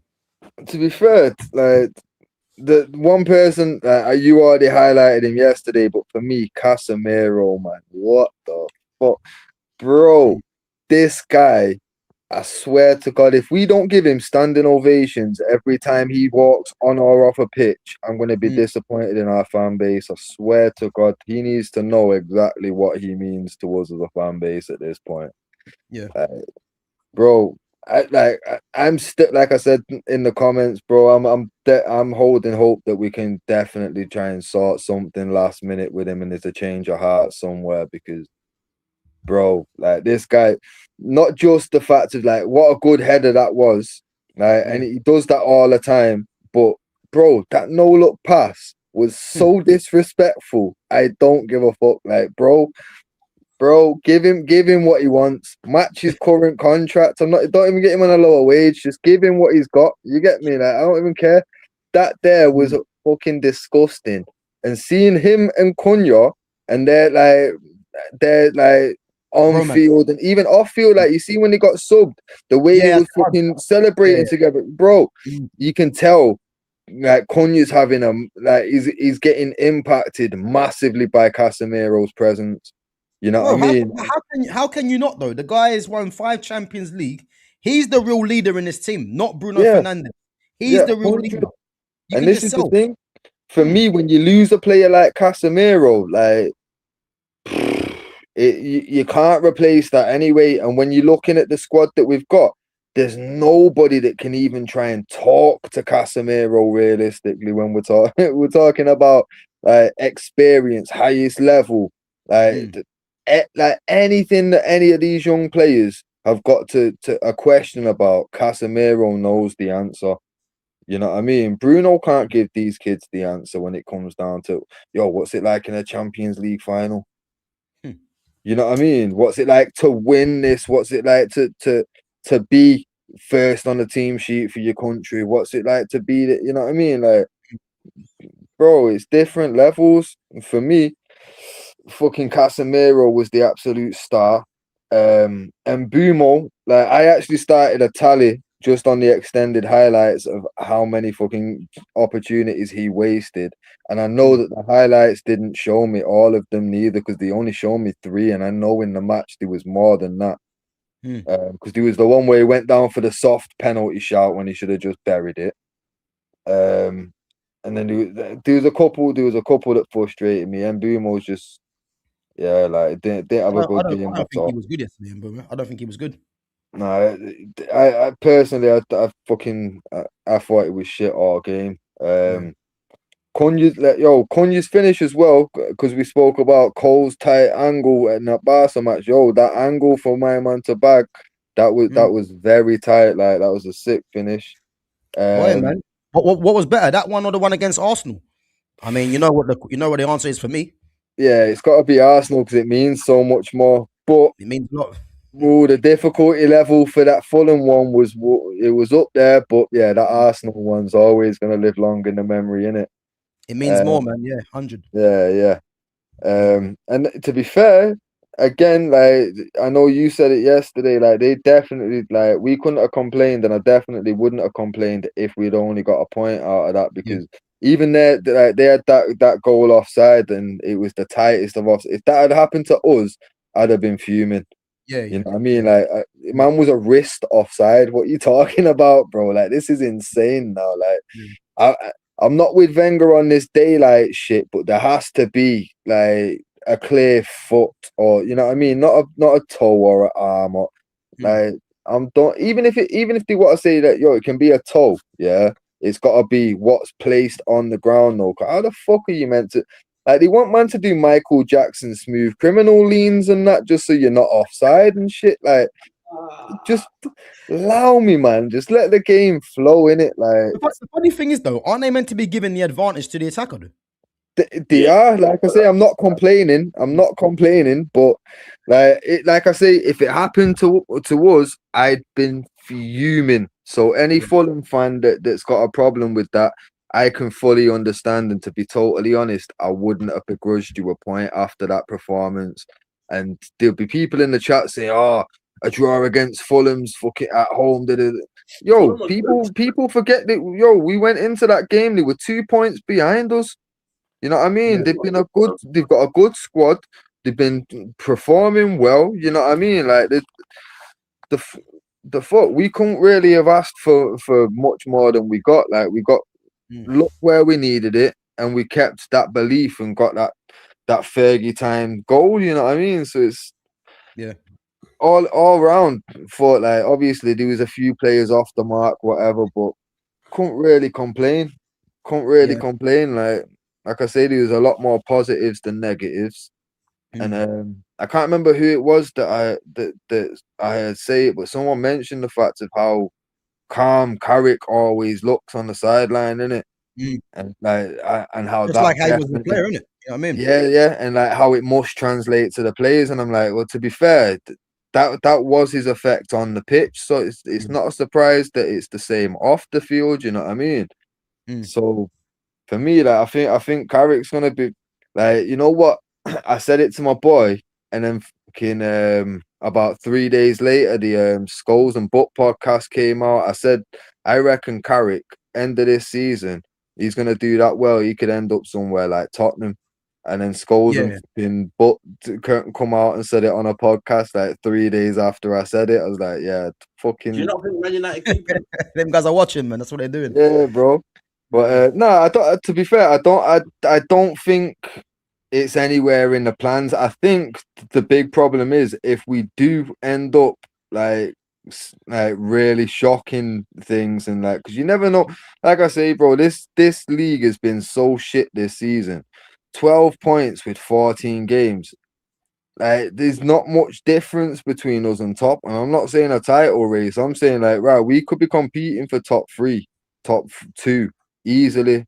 And like realistically, for me, there's no difference between 5th and 2nd because it's all Champions League. The only bonus is the financial side of it. Yeah, you know what I mean. So fuck it, if we can go for 2nd and try and get that little extra bit of change over City, knowing that City are more than likely going to lose Guardiola and there's going to be a new manager coming in that's going to want to try and change shit up and do shit his way. Oh, what you reckon? You reckon he's going to end the season? Bro, just watching this City team, I think Pep, that's really driven and motivated, would have, like, obviously I see that he's brought in Gay, he's brought in Semenyo, but the players that have been playing under him for a long time now are getting away with like a lot. Becoming stale, innit? Yeah, bro. And like that wouldn't have happened in previous years and previous teams. He's let guys go and had hard decisions to make. I swear, was he not the manager that let Yaya go? Yeah, he was. Yeah. I mean, to say let him go, I think his time was coming to an end anyway, innit? He let Alvarez go, though. Who's that? Huh? He let Julian Alvarez go. Yeah.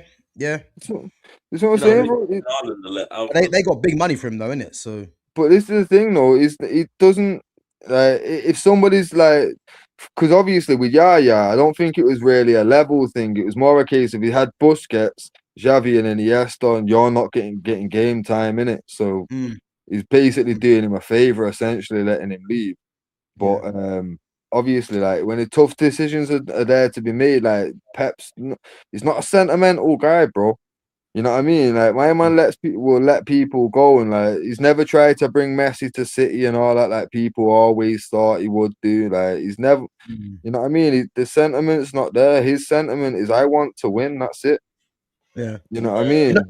You know what I'd say though as well, though. Yeah, maybe it's a case, that they're getting tired of his voice. They're getting bored of the same old voice.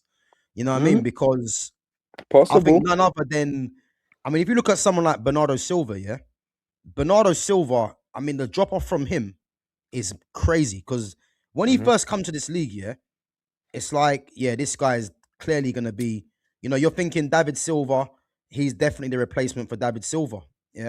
And the fact that he's been turned into a workhorse, really, and in a sense where when you look at Bernardo Silva, the first thing that comes to mind is his quality, I'm more looking at him now as someone that's going to run around.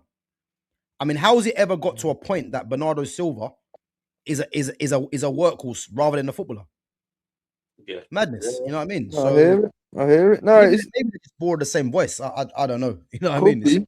Because to be fair, let's be real. Fucking unless like you got that level of like almost fear in the locker room, cause like I guarantee like Wenger towards the end lost his grip of that locker room, and that's why he was able to fucking get edged out by the fan base and all that, like because the lock that even though he was getting top 4 consistently, he wasn't getting the most out of his team and his players no more. You know what I mean? Yeah. But when he was still like that ruthless, like nope, guys will get chopped and let go and all that. Like when Fergie was in charge, Fergie, like anyone can get it. Anyone can get it. You know what I mean? Like he fell out with Stam, gone. Bex, gone. Keane, gone. It did not matter the level or how long you've been there. None of that. Yeah. Pep, if he's lost that edge to him now, because let's be real, if you know your time is coming to an end, you're not going to have that same drive and passion and all that. You might want to go out on a high, but you ain't really planning for the future. You know what I mean? Yeah, but do many managers now have, like, is it coming to an end of an era where any player really is scared of a manager now? Because they all know they can force a move. Yeah. Do you know what I mean? It's not a case. Yeah. It's not a case of like previously where people like Ferguson, like Wenger, like Jose in the old days. I think now players have got a lot more power than managers. So they don't really give a shit, really. No, they do, but I would say like certain managers still, even though the game has changed to that point, there's still going to be certain managers that command that kind of respect and fear. Like guarantee, put Ancelotti in any team, like they're gonna listen. You know what I mean? You put a Conte in there, the man are gonna listen or leave. It's simple. You know what I mean? I think Enrique, put a Luis Enrique in there. I think my man's got to make players listen and pay attention, and they're going to be more fearful than anybody else. But you are right. There's fewer and fewer of them. But like even down to like, say for example, if Zidane was to walk into any team now, he could go back to Real or anywhere else. You're telling me he's not going to have that respect and that fear over the changing room of his opinion. I think one thing I see with United players is it's less about him bollocking you. It's more about disappointing the gaffer. Yeah, I think you know what I mean. It's more about respect now, whereas previously it was more about fear. Like that man used to fear Ferguson. Yeah, it's not like the case of it was like, oh no, it's a fear of Ferguson. Whereas now, it's a bit, like you say with Zidane, it's a bit more respect. With a Luis Enrique, it'll be a bit more respect. Do you know what I mean? Yeah, and that fear of letting your gaffer down more than the fear of the gaffer. You know what I mean? But obviously, though, like it's still having that little that uncertainty. Because like, let's be real, like fucking when Salah and Van Dijk are comfortable enough to go against their manager in the follow up to his debut season where he's won the league.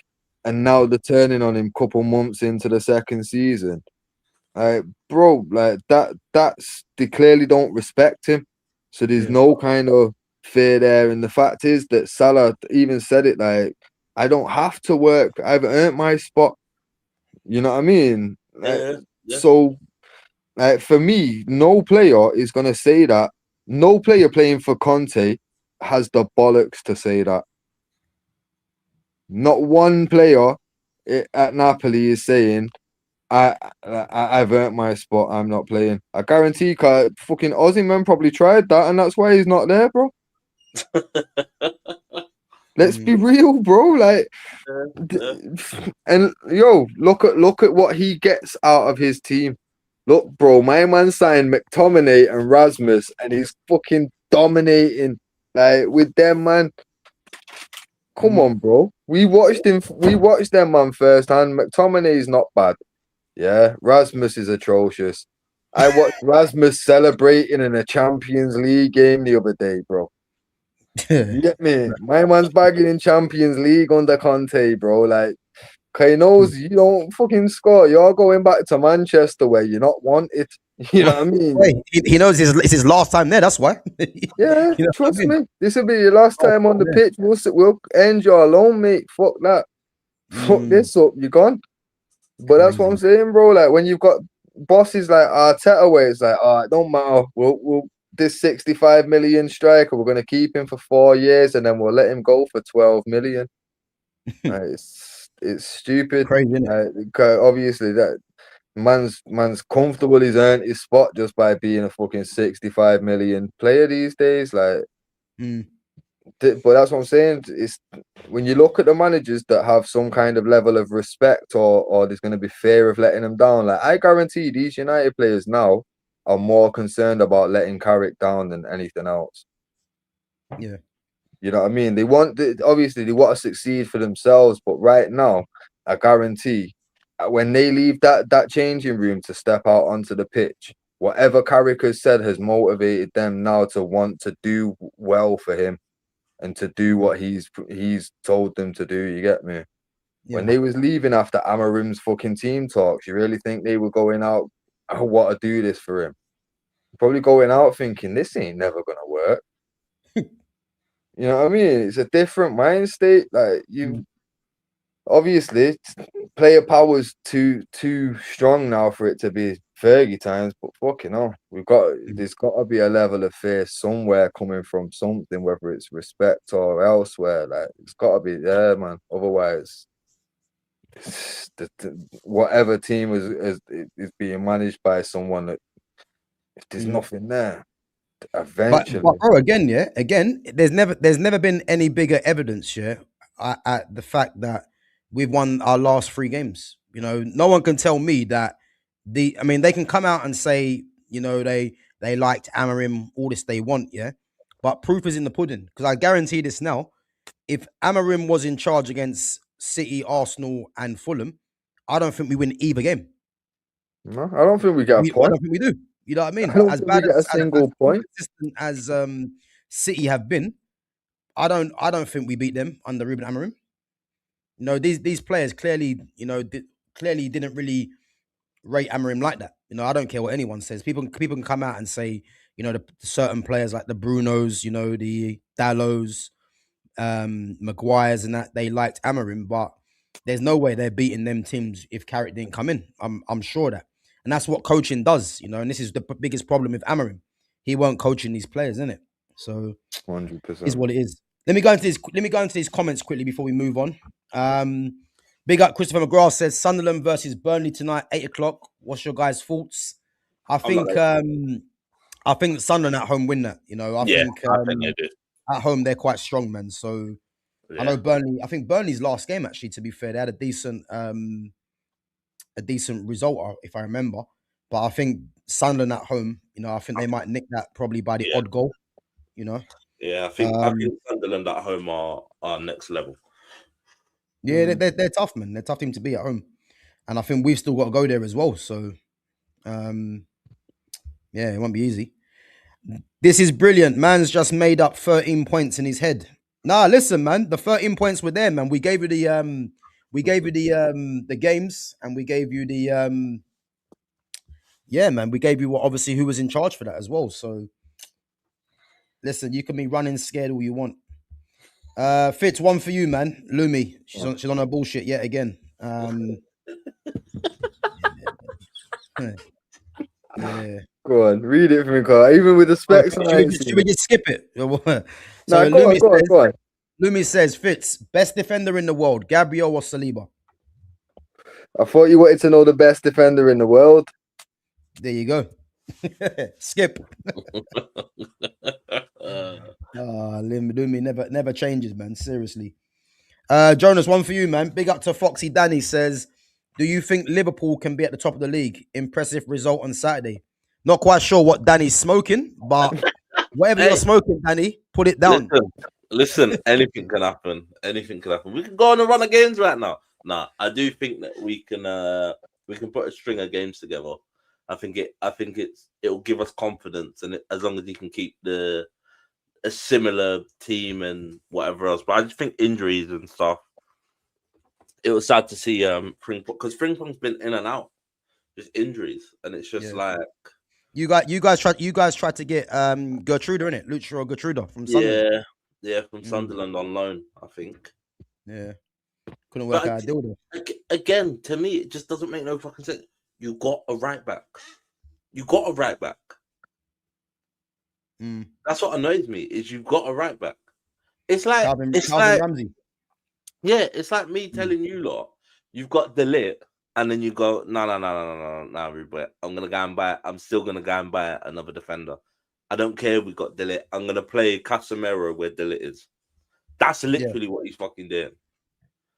And that's what's annoying, is I'm looking at it and I'm going, but it's like the whole thing with Rio. They're going, oh well, I don't think Rio's not like big man.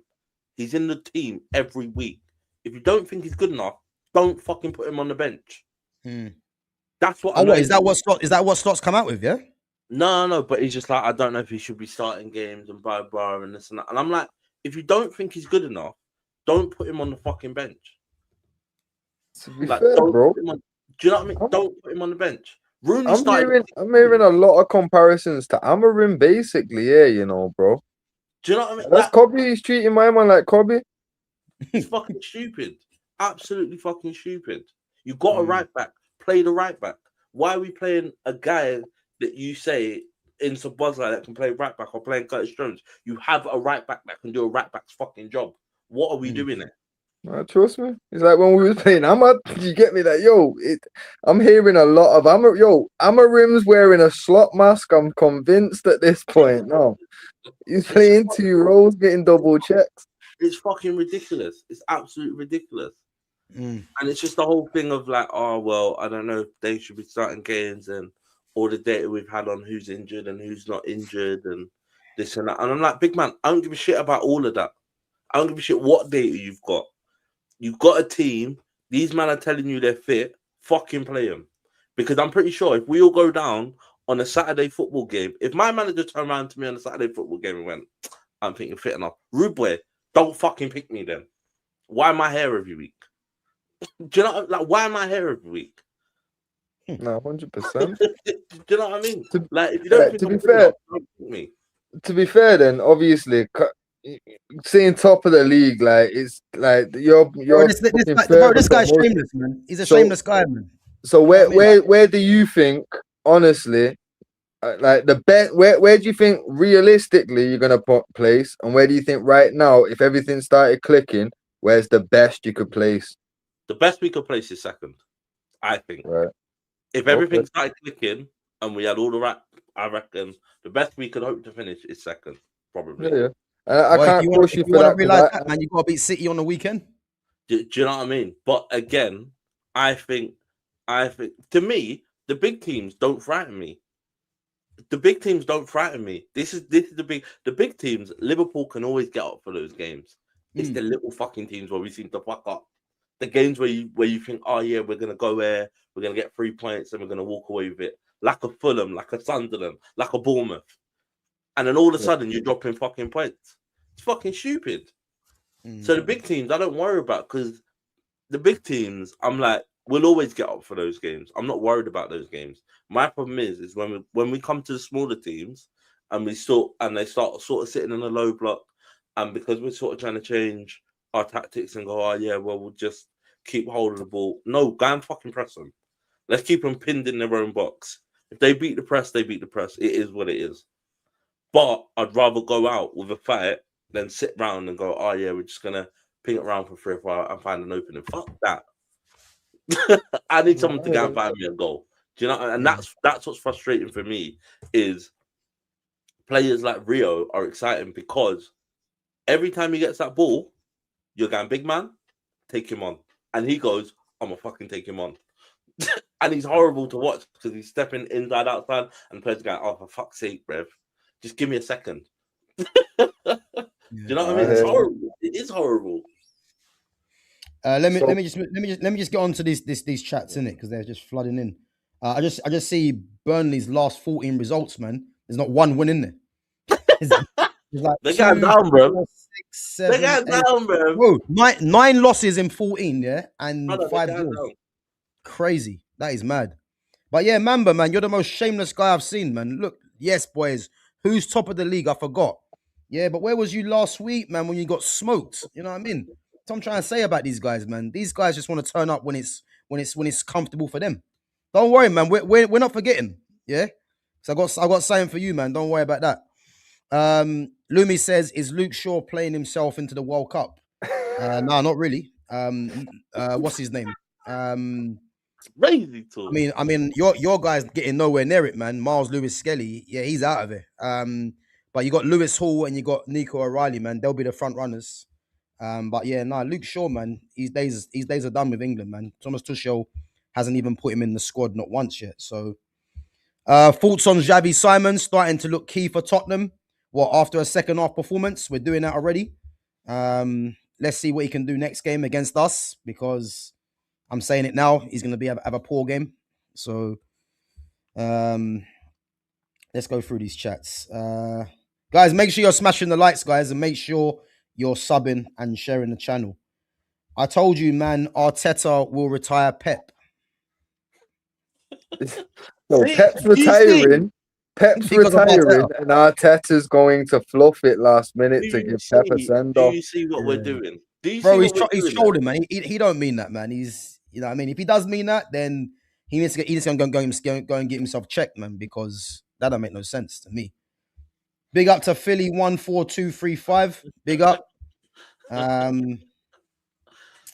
Big up, man. There's a lot of nonsense in there, man. We are Arsenal. We need to win, not just get top 4. Boy, you listen, top 4 you're talking about now, yeah? I thought you guys are winning it all. Quadruple. The problem is, and this is the problem that Arsenal don't realise. Yeah, you're top of everything. You spent all this money, and I'm not being funny, and I think you spent all this money, and it's like, oh yeah, we want to be competing on every front, and we want to be doing this, and we want to be doing that. You have no fucking recognised striker.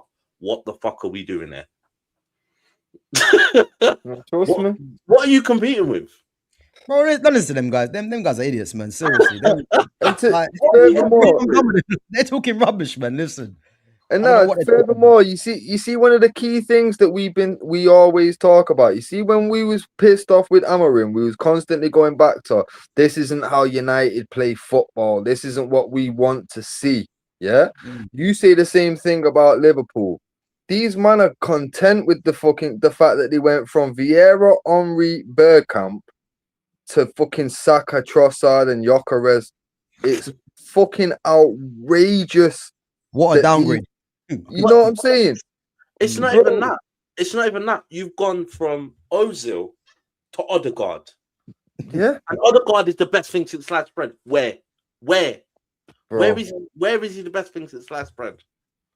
Bro, forget that, man. They've gone from Henry to Gyökeres. Bro, Henry to Gyökeres. Come on, man. Bergkamp to fucking Havertz and that. Like, what annoys me more is the fact that they talk about Odegaard like he is this guy. Odegaard is fucking arse, mate. Overrated, isn't it? He's a good footballer. Good footballer, but he's overrated. A good footballer. But again, in a team where he's your number 10, and all of a sudden he's back with just centre backs. Why is he back there? Why is he back there? You got Zubomendi, you got Rash, you got Gabriel, and you got Saliba back there. Odegaard, what are you doing back there? I don't need you back there. You're not tackling nobody. You're there to assist the man that are up there, and you're back here. For what? Yeah. Why is my number 10 back there? If Coutinho was back there, I'm cussing out Coutinho. If Virgil is back there, I'm cussing out Virgil. Like, what are you doing that deep? Boy. Don't make sense, bro. Gav, who is the best leader in the Premier League? I struggle to think of a proper leader around.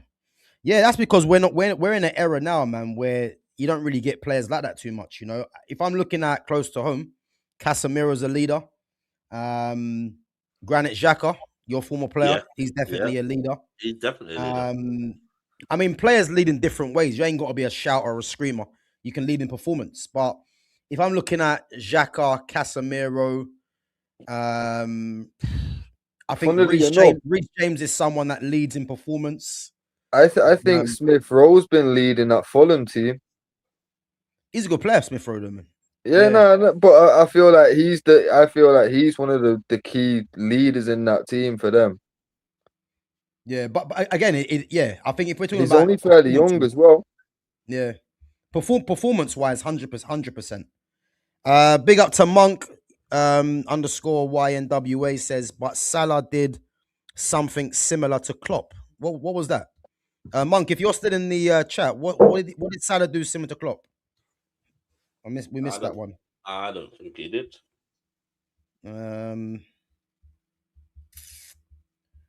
Let's get through these chats, man. Slot doesn't trust the youth. Gav, did you expect Rio and Gamoha to break out like this when you used to play against him? Yeah, listen, obviously five-a-side played against him, and you could tell that the guy was, you could tell, man, he had something, like he was a problem, man. Massive problem. Like his acceleration, change of direction. You know what I mean? And the thing is, he's filled out as well, man, because he was a lot slimmer. But yeah, man, 100%. He was always gonna go to that level. And I think this is a guy as well that he used to put the work in, you know what I mean, with his trainer. So yeah, man, there's no surprise that he's part of Liverpool's first team.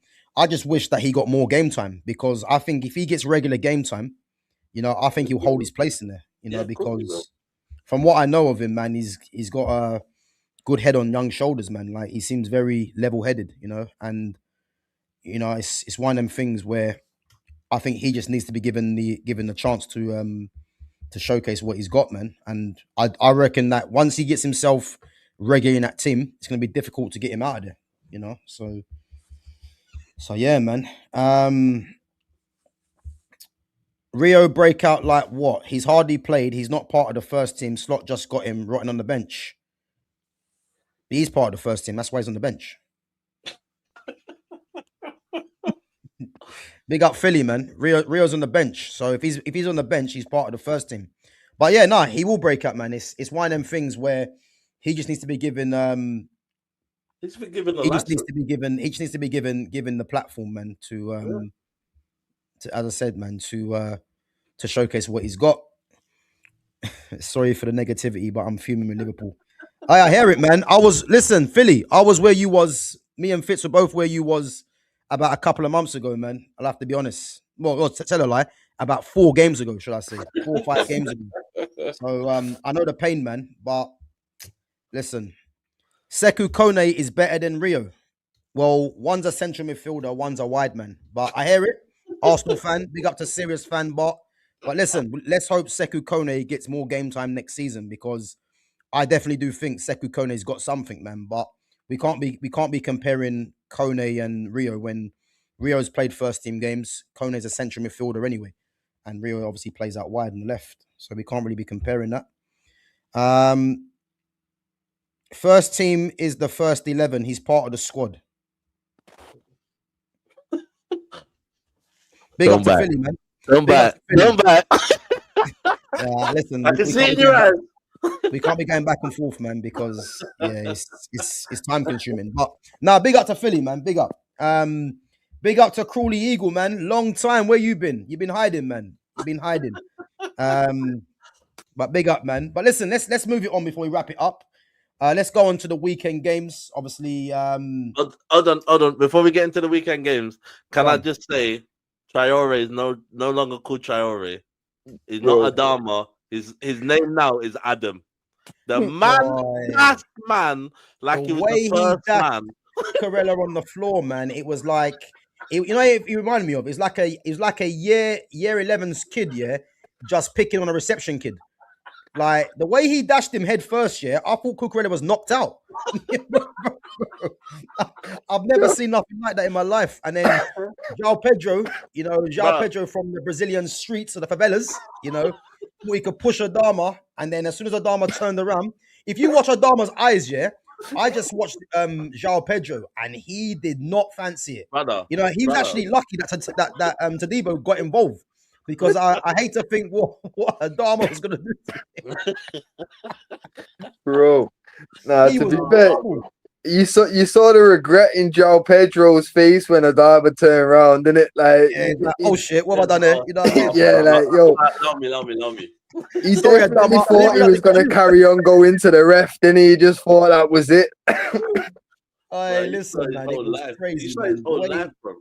No, Like Bro. his eyes, yeah. Like Bro. the fear in his eyes, man. He thought, yeah, I'm gonna push Adama. Let the ref, hopefully the ref gets involved. And then as soon as Adama just turned his face, I see João Pedro's eyes, man. Like his soul left his body, man. I'm telling you. He turned into the Hulk, bruv. It was crazy. Oh, it was mad. It The was way Cucurella got dashed, yeah. And you know why it was worse for Cucurella, yeah? Remember when I told you that before, yeah? The reason why a lot of fans what they do, yeah, is that they take Cucurella for granted because of his hair. There, yeah. If he had a skinhead or like a short back inside kind of thing going on, yeah, I think he would get a lot more respect. But the fact that Adama Traore just dashed him on the floor, and all you see is that Cucurella go down in stages, like, and his hair was just flinging back, yeah. I was crying. I thought, nah, man, what is happening here? But brother, it just reminded me of Fresh Prince of Bel-Air. Do you know when Uncle Phil used to dash out Jazz? That's literally what it was, bro. He had enough. Wait, that was even worse, man. The thing is, you know what made me laugh here? Traore didn't even try. He just went, get off me. Brother, who's that? Bro, that was mad, man. I've never seen nothing like that in my life. The way he just dashed him. But yeah, I thought man was knocked out, man, from the way he dropped. I thought he was done. But it was the stamp after, bro. Listen, it was a dash for me. João Pedro ran over and went, what? Crud. And then he went, nah, come on, bro. Listen, man. Bro, I watched that like 4 or 5 times, yeah, on rewind, yeah. I was crying each time. I couldn't believe the way he just dashed him. It was lack of effort as well. Yeah. He went flying, man. But listen, let's get on to the games quickly anyway before we wrap it up. So obviously we're not going to touch on them pretenders too long. Obviously 4-0 against Leeds. You know, myself I thought it would be tough, but yeah, to be honest with you, man, you give them credit because they got beat by us last week. You know, they bounced back, winning 4-0, and give credit where credit's due, man. You know what I mean? So it is what it is, man. And they got Chelsea tomorrow, Sunderland on the weekend, and they have a chance, man, to get themselves into a final and to get 9 points clear of before Man City play. And this is where the pressure starts now, because if they manage to get into a final against whoever, whether it be City or Newcastle, and 9 points clear, then all these Arsenal fans coming on there, we are going to expect more chat, and you know, you can't really blame them, you know. But as I said, man, hold fire, because but if you lose to Chelsea and a man that talked about man management like the way he has as well, listen, I'm about to cook him. Yeah, trust me, man, trust me. But yeah, listen, 4-0, you know, Gyökeres getting one off his shin, you know, Madueke trying to claim a corner, you know, embarrassing mistake from the goalkeeper. But listen, 4-0 win, 6 points clear at the top, and that's all that matters. Wolves versus Bournemouth. Bournemouth winning that 2-0. They had a player that come on, actually made his debut, called Rayan, and Brazilian. And to be fair, he set up the second goal, and he looked quite good, man. To be fair, when he came on, left-footed as well, not like Dembele, you know. But is what it is. But yeah, man, Bournemouth needed that win. I think Wolves, to be fair, because I watched a bit of that game, man. To be fair, Wolves should have at least, you know, got a point out of that game. You know, they missed a couple of chances. Yeah. But they got that guy, man, who I think he could be on the move, man. That Matthias Marnie. Yeah, I think he's got something, man. You know, I think he goes somewhere else. Yeah, they lost Strand Larson today as well, innit? For 48-0. Yeah, bro. Crystal Palace, and then what's his name? And then Mateta's no longer moving.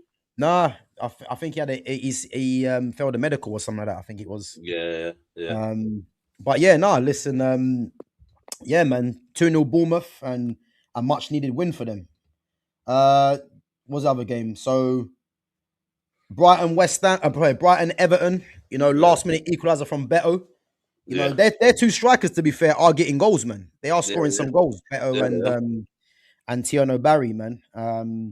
But yeah, Brighton, man, they'll be kicking themselves after conceding that late goal. But I think Everton, I think their last two games they've drawn. I think they drew to Leeds, at home, innit? Yeah, 1-1 as well. 1-1. Yeah, so yeah, I mean, them to get another point, man, would be good for them and their fans. But I think Brighton will be pissed, man. They'll be kicking themselves. Yeah. Chelsea, West Ham, 3-2 Chelsea after being 2-0 down. I mean, you know that Garnacho guy? you know what makes me laugh about Garnacho, yeah? Is that what I don't like here, there's certain channels out there. Yeah, you guys will know who I'm talking about, yeah? This same guy had the cheek, to try and tell us that, or not tell us, try to insinuate, that Garnacho has the potential to go and play for Real Madrid, like they haven't got Vinicius Jr., Rodrigo, Mbappe, who can all play in wide areas, yeah? This was a guy, Garnacho, that wasn't even good enough to play for Manchester United. You know, I went through all the wingers in the league one time, yeah? And I couldn't pick one he's better than. Look at the team that's bottom, yeah? Who's bottom? Wolves. Is he better than Matthias Marnie? Has he got more pace or physicality than Marnie? No. And he just only come onto the scene. Yeah? But we're meant to believe that Garnacho could go to Real Madrid because delusion. You know, delusion in the fan base, delusion in the Arsenal fan base as well. And I'll tell you now, I didn't see the full game, but I watched just the first half again, and that guy is one of the most one-dimensional, worst players I've ever seen, and he's the thing with Garnacho, is that he was always going to struggle because one thing about Aaron Wan-Bissaka, the guy lacks for technique, really, but when it comes to defending, recovery, pace, like he's one of the most difficult defenders to try and get past. And Garnacho's so one-dimensional, he was never going to have a field day against Wan-Bissaka. Obviously, Wan-Bissaka would know how he plays from the days at Man United as well.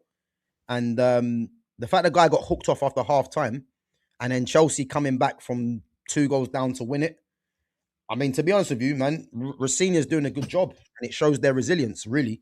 But I think if you're West Ham, man, being 2-0 ahead, and you lose the game, you know, Todibo losing his head, you know, I think the only one that comes out of that game really with any kind of confidence and a bit of happiness is probably Adama for dashing down Cucurella on the floor. You know what I mean? So, though. Have you seen their run of fixtures like for the next 8 games? Chelsea? No. West Ham's. Who they got? Right, so next year they've got Burnley, which obviously both of them in relegation battles, innit? But then after that, this is how it goes: United at home, Bournemouth at home, Liverpool away, Fulham away, City at home, Villa away, and they've still got Arsenal at home and Newcastle away to go. Wow. West Ham, West Ham. They're getting relegated, bro. After that game there, the following game is Burnley, which is the relegation battle shit. Yeah? Where's that, home or away? That's away at Burnley. Ooh. And then they've got us and Bournemouth on the bounce at home, and then Liverpool and Fulham away, and then City at home, and then they've got to go to Villa. That's painful. Yeah, bro. Like West Ham's got, and later on in the season, they've also got fucking Newcastle, and I think their last 3 games is Arsenal, Newcastle, Leeds. Boy, it's not looking good, is it?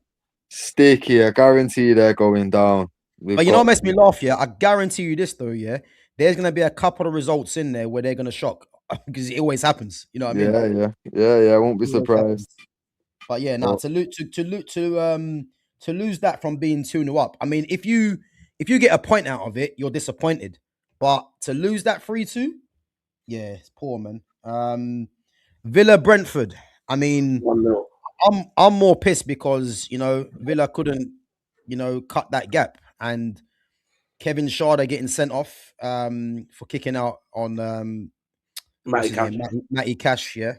But I'm sorry, yeah. I think, although, yeah, because I think their best player is Yuri Tillemans. I think Yuri Tillemans is a massive miss. Boubacar Kamara as well. I don't think Amadou Onana played either. But when you're playing against 10 men for the majority of the game, I know they got one disallowed, yeah. It's like, yeah, you gotta take something from the game, man. Like, you're playing against 10 men, and you mean to tell me you couldn't muster up a goal, at least? You know, it's crazy. But yeah, man, I think this now pulls Villa for me. I mean, they're only a point behind City, really. So, but could Villa now be pulled into the battle for Champions League places? Yeah, they might well be. Because again, yeah, if you look at the next fixtures, yeah, for like, let's look at Arsenal actually, yeah. Let's look at the next 5 fixtures for Arsenal, City, and Aston Villa, yeah. So obviously Arsenal have got Sunderland 3:00, yeah. But City play obviously you guys 4:30 on Sunday. So by that time they could be 9 points ahead of City, and then Villa are away to Bournemouth, who just beat Wolves 2-0. Yeah. And then the following week, you've got Villa at home to Brighton. Arsenal are away to Brentford, and that'll be difficult. Away to Brentford. That'll be a good game. And then City are at home to Fulham. Yeah. And then match day 28. Villa are away to Wolves, Birmingham Derby. And then you've got City away to Leeds. And then Arsenal are at home to Chelsea. Yeah? Yeah. And then I swear they got Tottenham in there somewhere. I swear I've just gone past. Yeah, sorry. Yeah, I've gone past one. So this is where I'm looking at, yeah? So City play Newcastle on match day 27, yeah? After Arsenal have played Brentford. And then Arsenal have got the North London Derby coming up. Yeah? So the fact that it's 6 points, you know, if City can beat Liverpool, and then let's say Sunderland get a draw, before you know it, man, this table's looking upside down for Arsenal fans.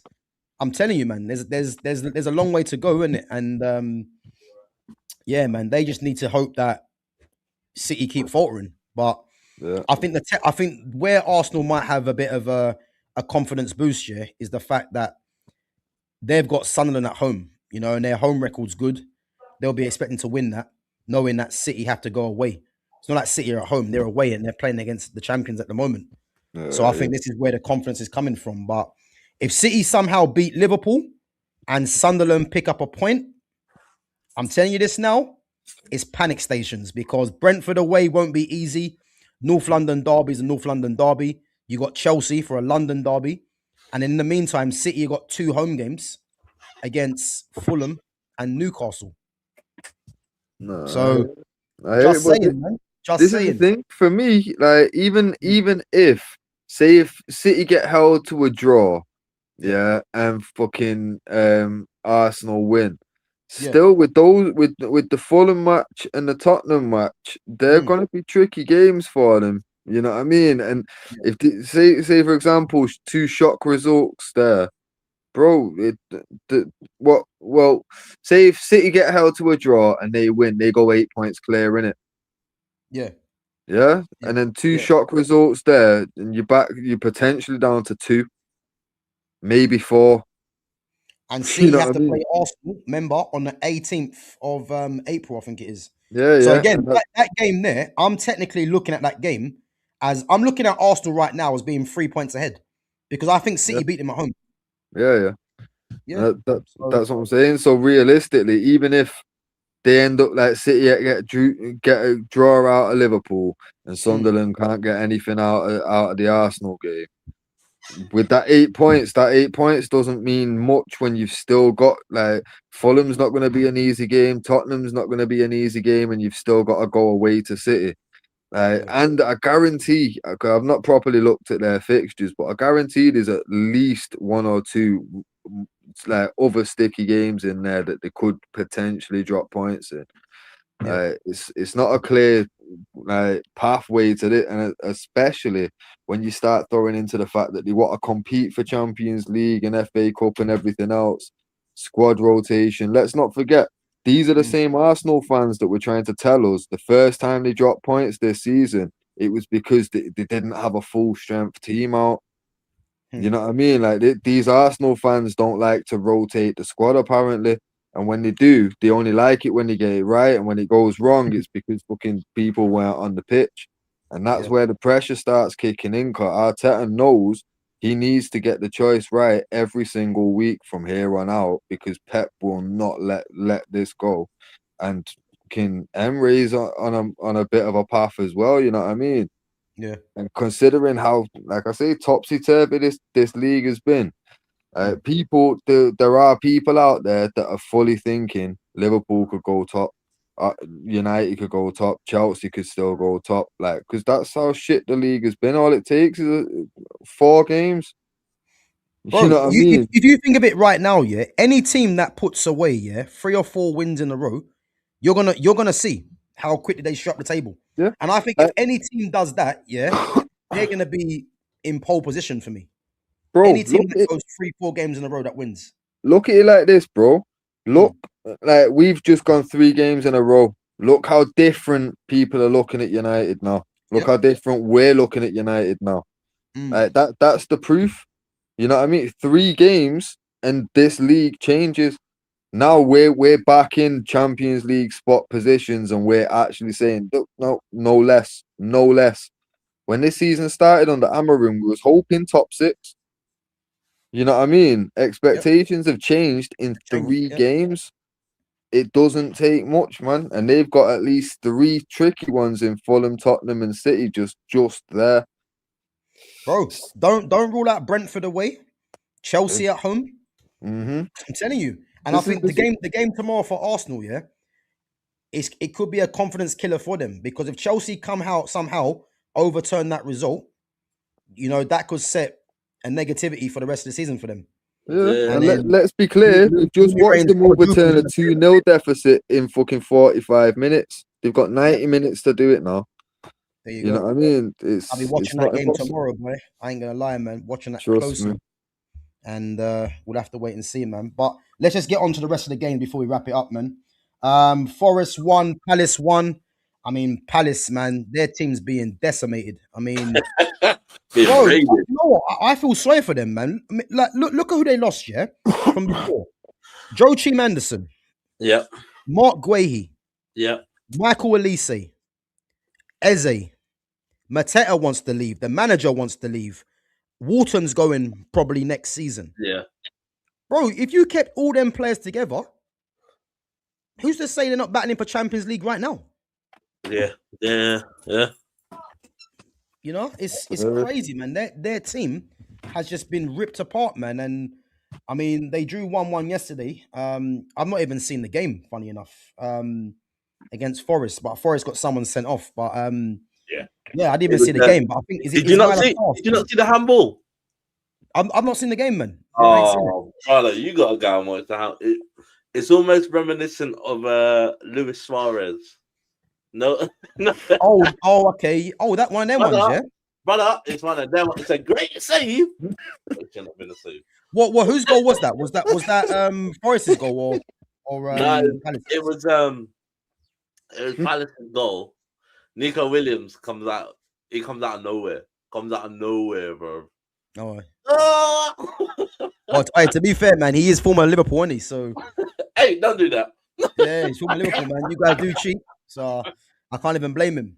But yeah, I'm not even seeing it, man. I'm gonna try and catch the highlights of something a bit later. But, yeah, you got sent off for it. Okay. And then obviously the Tottenham Man City game, which watched yesterday, man, and Tottenham was shocking in that first half, but Man City, man, for some reason, man, they just keep doing this. They keep getting leads and just letting the team get back into it. And that one yesterday would have hurt, yeah. And I'm looking at it like this, yeah.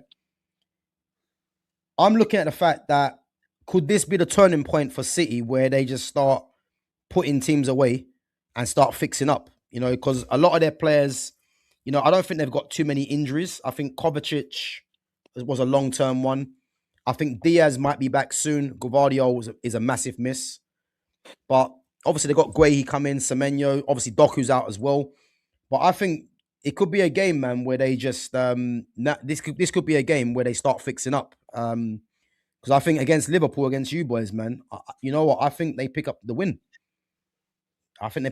Man. Yeah, I just think because City do this, you know what I mean? There's games where they, you know, they just a bit casual. Because when you've got Tottenham on the ropes like the way they did, they should be going for 3s and 4s, yeah. And you know what? The biggest thing I think with City, and I don't think many people are going to touch on this, yeah. If I'm Pep, yeah, I'm taking Erling Haaland at the team and playing Marmoush because I think what Haaland needs to do at the moment, yeah, because he's played a lot of games, he will be better coming off the bench when he's fresher, yeah, and let Marmoush just play some games, and in that way you're going to get probably a bit more of a fresher Haaland later on to the season. Yeah. But there's so many games where he's not in the game, and it's like you're not even knowing if he's playing or not. Yeah. So I think Pep needs to look at that. Literally, bro. All I did out of the City match, I've got 5 bullet points. Saying Cherky goal, good finish, poor defending. Semenyo, good goal. Guehi own goal should have been a Solanke goal. That was sorry. Before you finish off, Fitz, yeah, that was a foul, by the way. On Guehi, that was a foul. He kicked his calf. He kicked the back of his calf. Yeah, it was a foul. Did he not get the ball first, though? Nah, he's gone. Did he not get the ball first? Nah, to be fair, I thought he got the ball first, but I didn't actually look it for the. Guehi has sensed that Solanke's going to shoot, yeah? So Guehi puts his leg in the way, and then Solanke comes through the back of his leg onto the ball. So he made contact with Solanke first. So the referee in this country is a joke, man, because how did they didn't see that? And again, it's not me trying to do the most for Man City, yeah? But he clearly kicked Guehi's leg before the ball. So No. To be fair, when I watched the goal happen like in real time, and I've not actually watched it in fucking like highlight form or anything, but I just like obviously off memory I've made like 5 bullet points in it. But like I'll go back and check that still, cause obviously I didn't actually check it in depth. Cause I know there was a fairly long like check in it, but during that I was juggling a few things during the game in it. Yeah.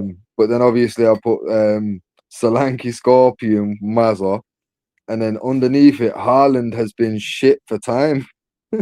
Like, yes. Bro, what the fuck's going on with Haaland, man? Like, yo, I'm not gonna lie. When on that money, you know what I mean? It's crazy, but Pep should be taking him out the team and resting him. You know, and I think if you take him out the team for a couple of games and let Marmoush play, because Marmoush is a good player. You'll probably get a more focused or a more like energized kind of player because he plays every game knowing that I'm going to start next game, innit, really? And again, he has played a lot of games, so maybe he needs rest. But, again, that's that security, knowing I've got my spot. Like, you know what I mean? Like, doesn't do no one no favors. Obviously, I'm relishing in this moment right now, but obviously it's coming at a bad time for everything, considering Arsenal fans are just on a gas thing. But obviously, it's always nice to see a City player struggling, especially when it's Haaland. You know what I mean? You've got to just take that when it happens. I've got a feeling that once he hits form again, it's going to take a while before we see a dip in. So, yeah, he's gonna. But the thing is, Haaland does this, and he has times throughout the season where this happens, isn't it? But you know, it wouldn't surprise me if he scores against City. If he scores against Liverpool, wouldn't surprise me. Big games, isn't it? He's bound to turn up again. Yeah, I think they beat Liverpool away from home. It's going to be a tough game, but I think this game against Tottenham, knowing that they gave it up, you know, I think it's now or never, really. You know what I mean? So. They should like something, innit? Yeah, I can see them picking up the win, man. Whether it's a 1-0 or a 2-1 or something like that, you know what I mean. And him against Van Dijk, man, it's going to be a good battle, you know. So we'll see what happens, innit? Christopher McGrath says, watch along tomorrow. No, I can't do one tomorrow, man. Because I'm going to be out. And then by the time I get back, I'm probably going to miss the first 10, 15 minutes, man. So I can't do a watch along for that, unfortunately. I would have loved to, to hope to see these guys get beat. But if anything, I might do a reaction to the game after. But yeah, obviously keep an eye on the notifications anyway to see if I go live. Lumi says, Gav, are you going to give me my flowers when we get to the final of the Carabao? Boy, is that your level? Yeah, Carabao. Listen, I turn up whenever. Yeah, unlike your fan base. So if you guys get to the final, then listen, I'll say, look, well done, man. You're to the final, but I need to let you know, Lumi. Yeah, getting to the final doesn't mean you win a trophy. I know it's been a long while, but doesn't mean you're going to secure the trophy. Yeah, and if you play City, well, we already know what's going to happen, innit? City will win that. So and we're not doing that wishy-washy business where you just turn up wherever you want. Yeah, it's not a job. Yeah. You got to be here every week. You come on for the entirety. Yeah, exactly. Yeah, and I don't know what these guys doing. I'm gonna be clear. Like, these man might give you allowance if you win a League Cup or a FA Cup. I'm done seeing you lot win FA Cup. League Cup is a joke. FA Cup, I'm not here for it. Like, if you're not gonna win a league or a Champions League, none of you can talk to me. I don't want to hear it. It's true. Do not want to hear it. They've gone. The amount of money that they've spent, they've gone past the winning the Carabaos and the FA Cups. Yeah. It's got to be Champions League or a league. That's it. What I'm saying.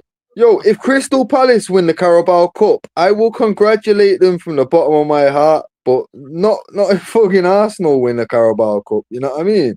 Even if fucking Newcastle won a Carabao Cup, I'd congratulate them more. You know what I mean? Like, it's not even about the money that they spend. It's not even about the amount of money they spend. It's about the amount of time you man have gone on. Like, you're a big top 6 team, and you're not even about like a big top 6 team because you've never won the Champions League. So I don't know what we're doing. In 20 years, they've won 5 FA Cups, which is not top 6 team material. I don't care what nobody says. All I'll say is can you name me a time Arsenal won a Champions League?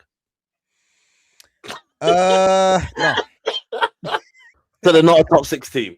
And to be fair, bro, let's be real. The striker that he put a statue of outside the stadium, he had to leave to go to a team to win it.